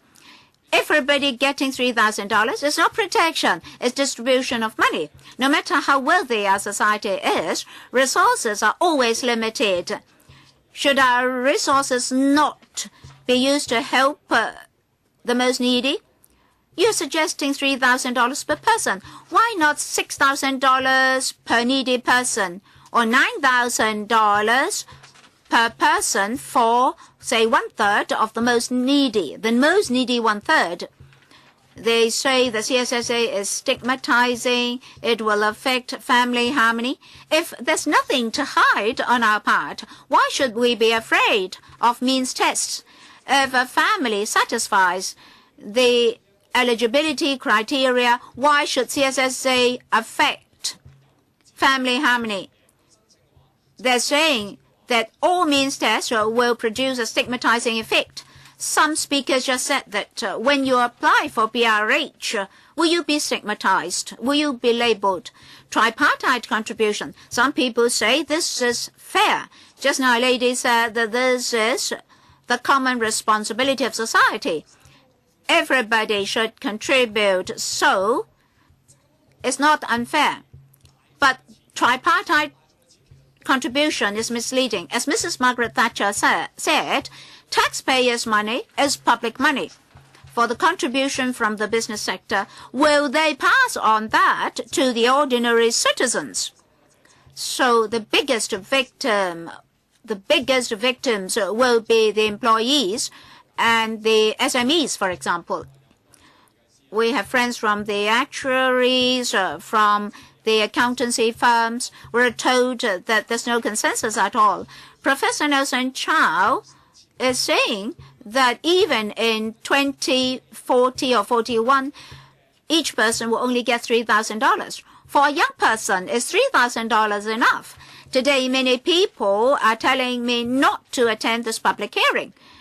They said that if I attend this public hearing, I may be scolded with foul language. But I insisted to come because if I can bring the opposition voice to universal retirement protection to the LegCo, we can avoid fiscal deficit in future. We can avoid pushing the next generation to a crisis. So it doesn't matter if I'm scolded, at least we should be accountable to the next generation.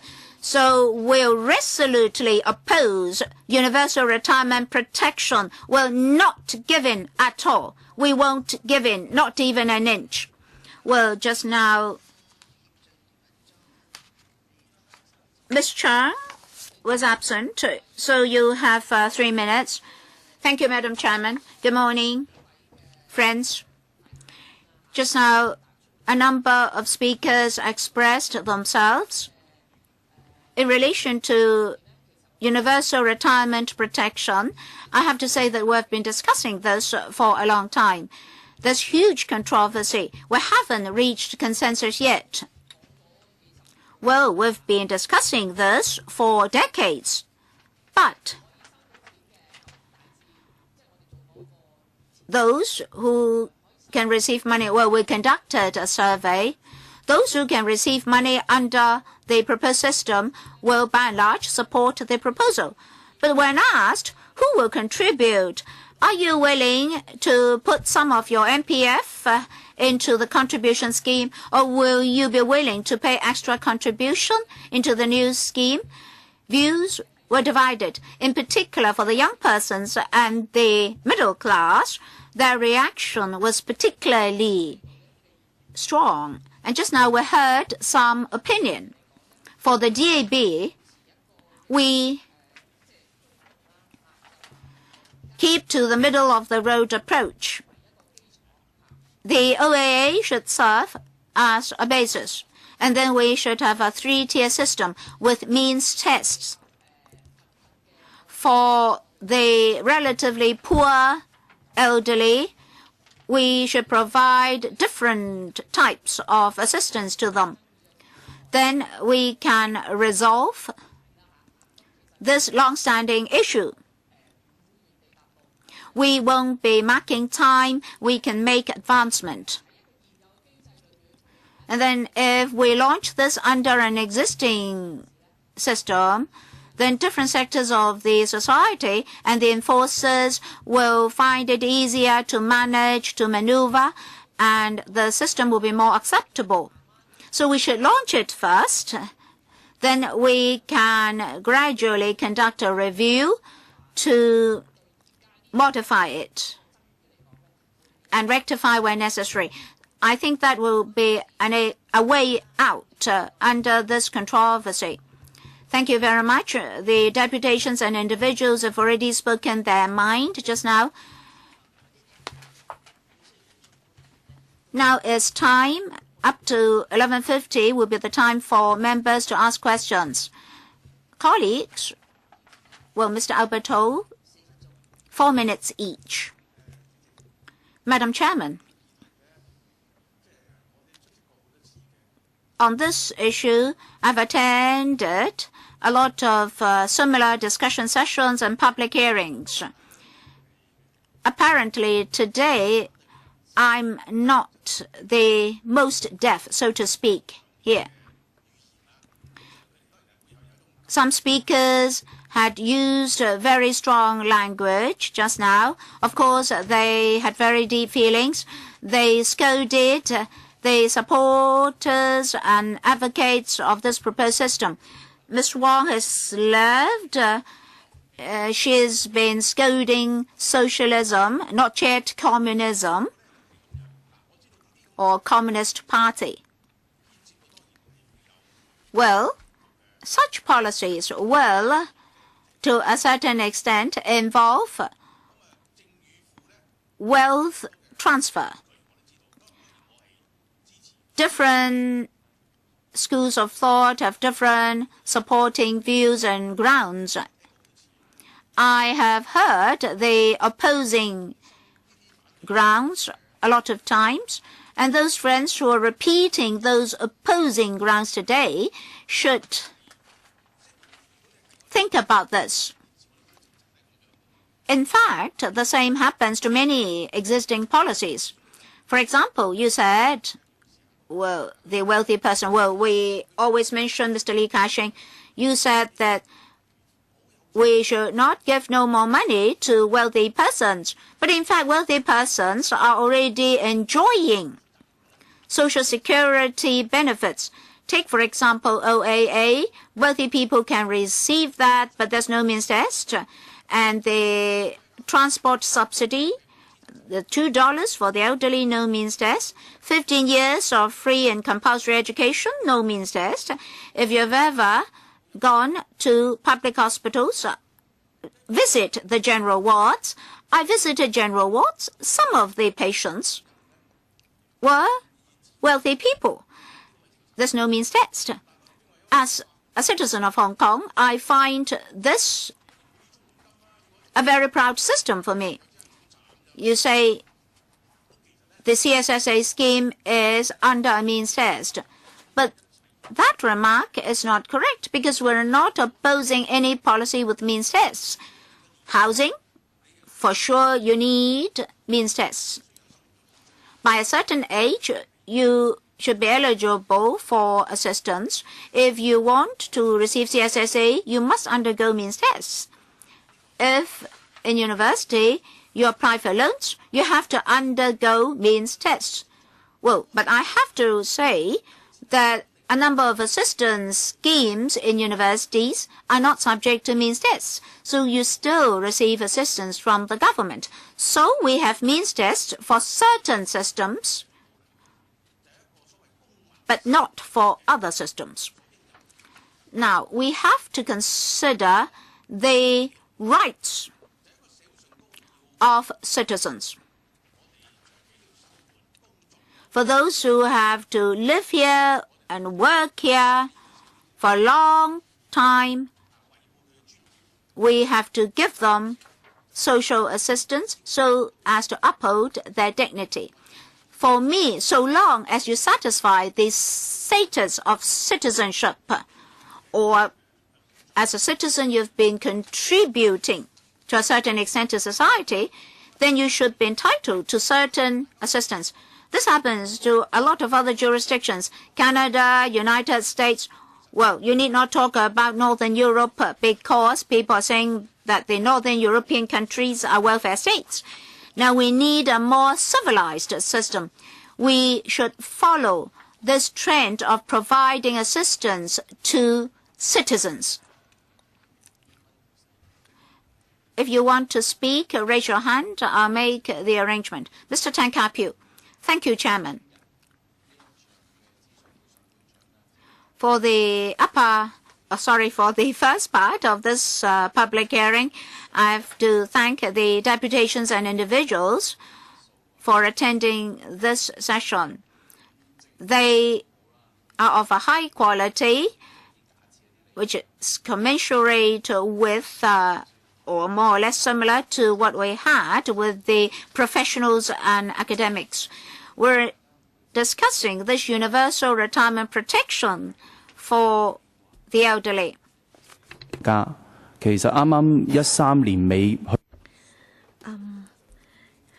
As at the end of 2013,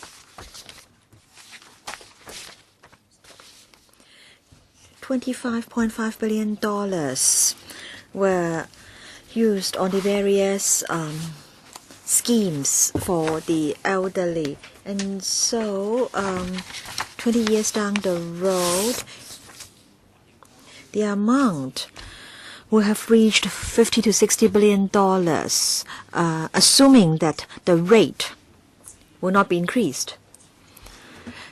So can the government alone shoulder this huge amount of money? And if the government is in a poor financial position, then it will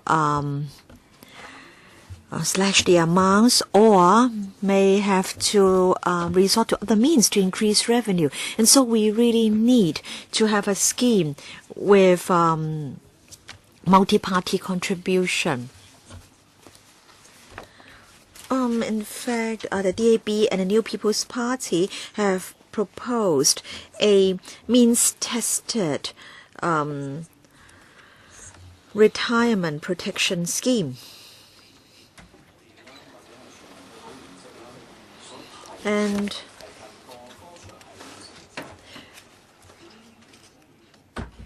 the financial implication may be 50% more than that under the schemes proposed by the FTU and the Alliance. We experienced very rapid growth, economic growth in the 1970s and the 80s, but now this is no longer the case. Young people are heavily indebted. For example, they have to repay their loans upon graduation. So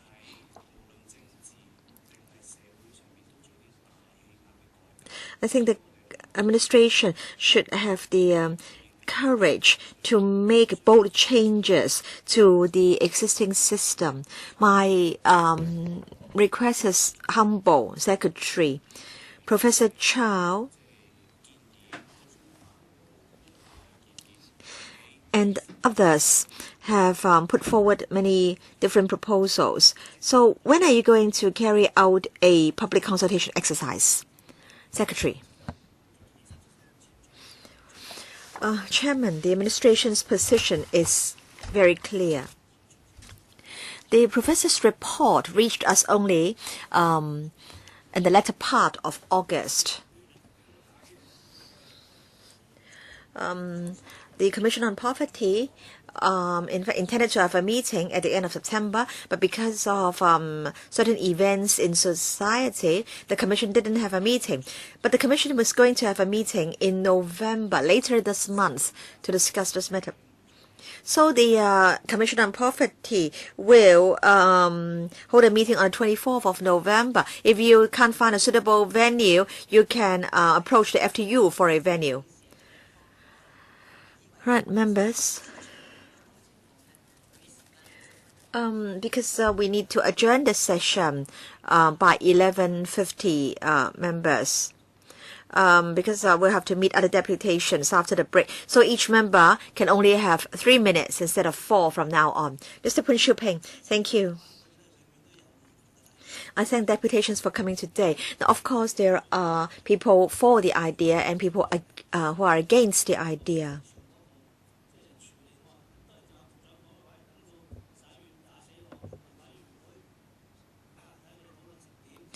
The Secretary is telling us that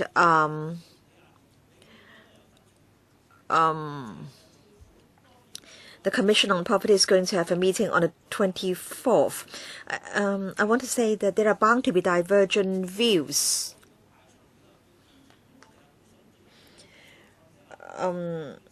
Also, we've got Professor Charles' report before us.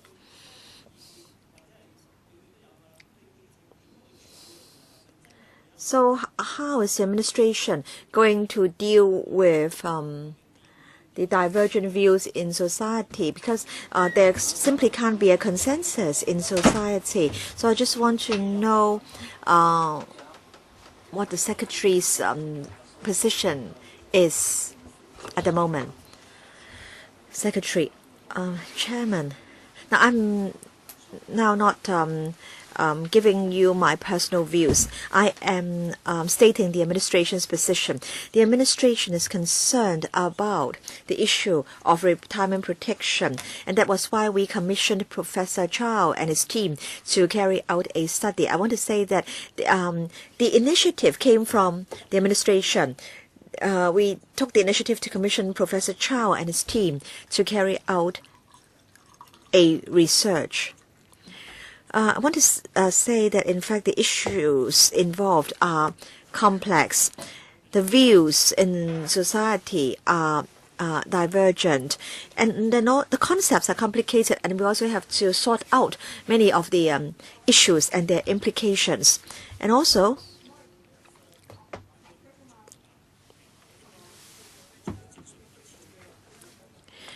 we have to consider whether the proposal is financially sustainable. We have to look at the employers' contributions, the employees' contributions, and also the interaction between universal retirement protection and MPF and other schemes. So the Commission on Poverty is following up on all these issues.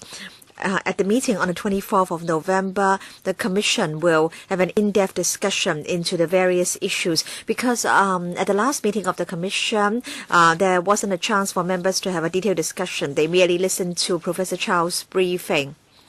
Now, this subcommittee has met academics, and today it is meeting the other groups in society. And I think such input is very important. We need to make an informed choice, and so we have to listen to views from all parties. I want to assure you that we are really concerned about retirement protection.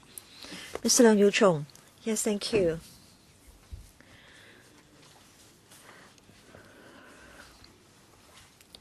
I want to ask the Secretary a question. So you have asked the Commission on Poverty to look at universal retirement protection. Is it that you think the only problem faced by the elderly is the poverty problem, and so you have asked the Commission to take care of this? But then, as some have pointed out, if you think poverty is the only problem that the elderly face, then you can resolve the problem by simply increasing CSSA. So is it that your sole objective is to alleviate poverty on the part of the elderly?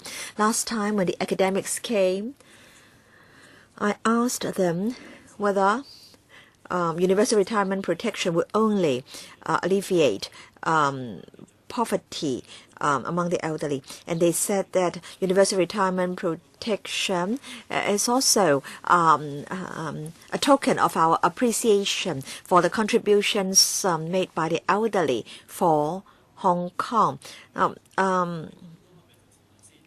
So it is the sole objective, poverty alleviation.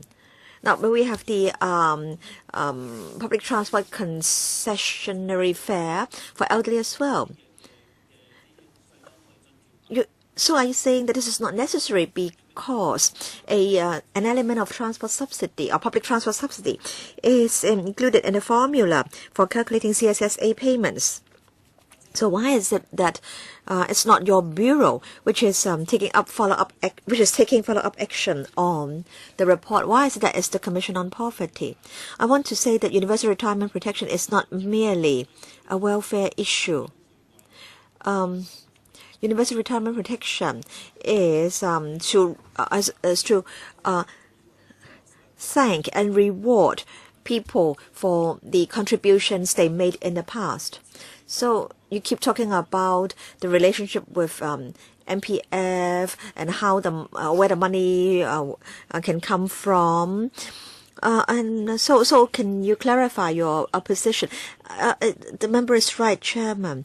The concepts we have to get the concepts right, rather. You can see that the title of the report is Research Report on Future Development of Retirement Protection in Hong Kong. This is very important. This is a very important point. This is a report on the future development of retirement protection in Hong Kong. We should look at the system.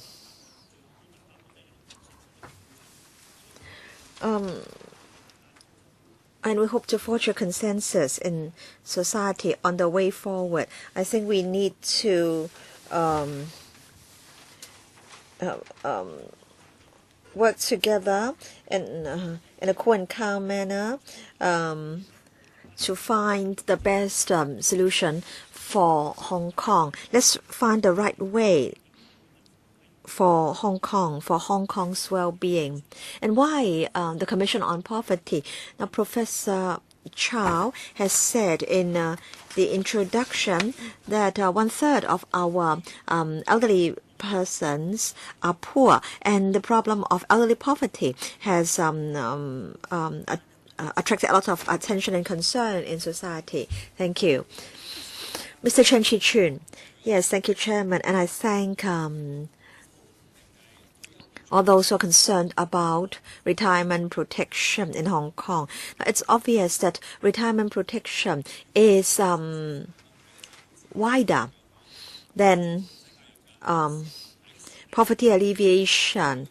Because for those who think universal retirement is about poverty alleviation, then it is a matter of management of wealth, and if people don't have enough money upon retirement, then they can get CSSA.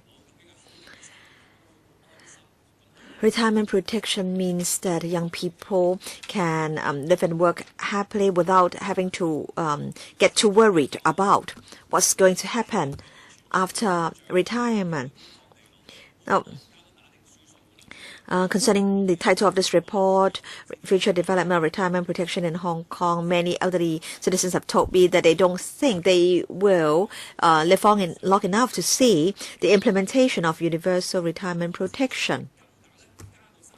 In fact, if you increase the rate to $3,000 or $3,500, and if you can lower the threshold for the means test, then I think you can go a long way to helping the elderly. Of course, I am for a scheme with no means testing.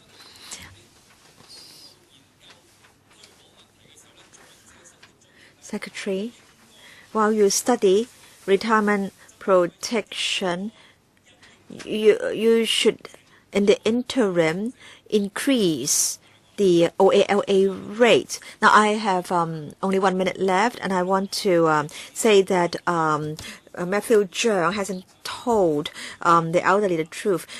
He told the elderly that from the 1st of February next year, the rates will be increased. But then you won't be submitting the proposal to the FC till the middle of December. Secretary, do you know that there are 17 items on the FC agenda? And if you can advocate the advancing of this item to item 1 on the agenda, in other words, increasing CSSA, including rent, then the increase will take effect from the 1st of February. Now, I think those who can solve the problems are those who created them. Filibustering will or has resulted in these problems. Previously, members were able to endorse 7 FC items within one FC meeting. We're talking about 1.1 million elderly persons, poor people, and CSSA families, and I hope that members will stop filibustering and will be able to pass the proposal in time. So when will you submit the proposal to us? Well, I think that should be discussed on another occasion. Mr. Frank, yes, Chairman, we of course want to see elderly people being well provided for after their retirement. But then I think the report seems to tell us that none of the options are sustainable. So where do you expect the money to be from? As an accountable official, you have to be very cautious in dealing with this issue. Chairman, I come from the business sector. I'm not from the welfare sector. In the business sector, we attach importance to how resources can be most efficiently utilized. We do not want to make payments to all. We think payments should only be made to those in need. Now, I think the controversy before members is whether this is a poverty alleviation policy or whether it's a welfare benefit that should be available to all.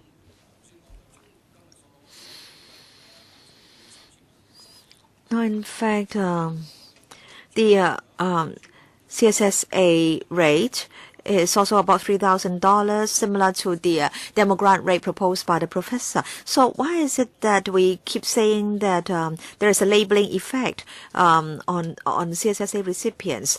Now, Secretary, I'm of the view that the unemployment benefit system should be reviewed. I'm not talking about the elderly. I'm not talking about the disabled. Those who are able to work must be made to work. For those who are vulnerable, they should be entitled to CSSA protection. If this name is not good, then change the name. Some people say that the name suggests that it's a poverty alleviation measure, and the elderly do not like this name. They want a name which suggests that, in fact, it's a benefit that they are entitled to. So it's really a matter of ideology. Now, when people walk on the streets, they are not carrying a label entitled CSSA, but in fact we don't know who they are, and how come the welfare sector keeps saying that the CSSA system has a very negative labeling effect. Yes, Secretary. Yes, Chairman. Yes, I understand that the Liberal Party is very concerned about the drawing of unemployment benefits, and we have a rigorous system to make sure that there can't be any abuse of the system. Yes. So I am the last one on the list, but due to time constraint, I will not be too long-winded.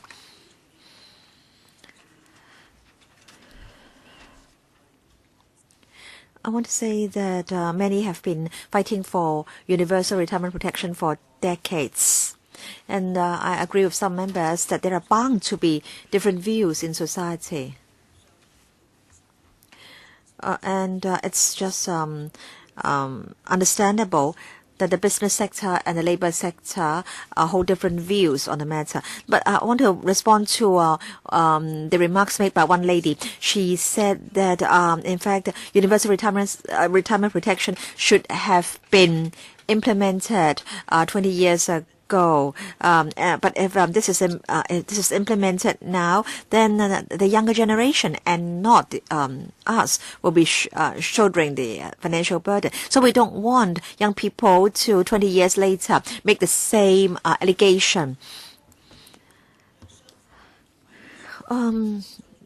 So I think it's good that we have this hearing so that we can clarify the concepts and listen to the views of different sectors. Now, I want to clarify one point on behalf of Professor Cha. Just now we've heard some comments from those with actuarial background, but let me point out that on Professor Cha's team, there are also actuaries. I think we should be objective. We should work together to find a way out. Now, I am from the FTU. The FTU has been advocating universal retirement protection for decades. We've put forward a proposal. I will not say that this is a perfect proposal or the best one. We are willing to make concessions if necessary. But of course, we do have our own principles. I don't want to ask any questions. I just like to reiterate certain important principles in my eyes. It is right on the dot, members. I'd like to thank the deputations and also the administration. This is the end of this part. If you'd like to say more to us, please write in to the subcommittee. We will still be holding meetings. And also, I'd like to remind members that we will start the next part at 12:20. That is 30 minutes later.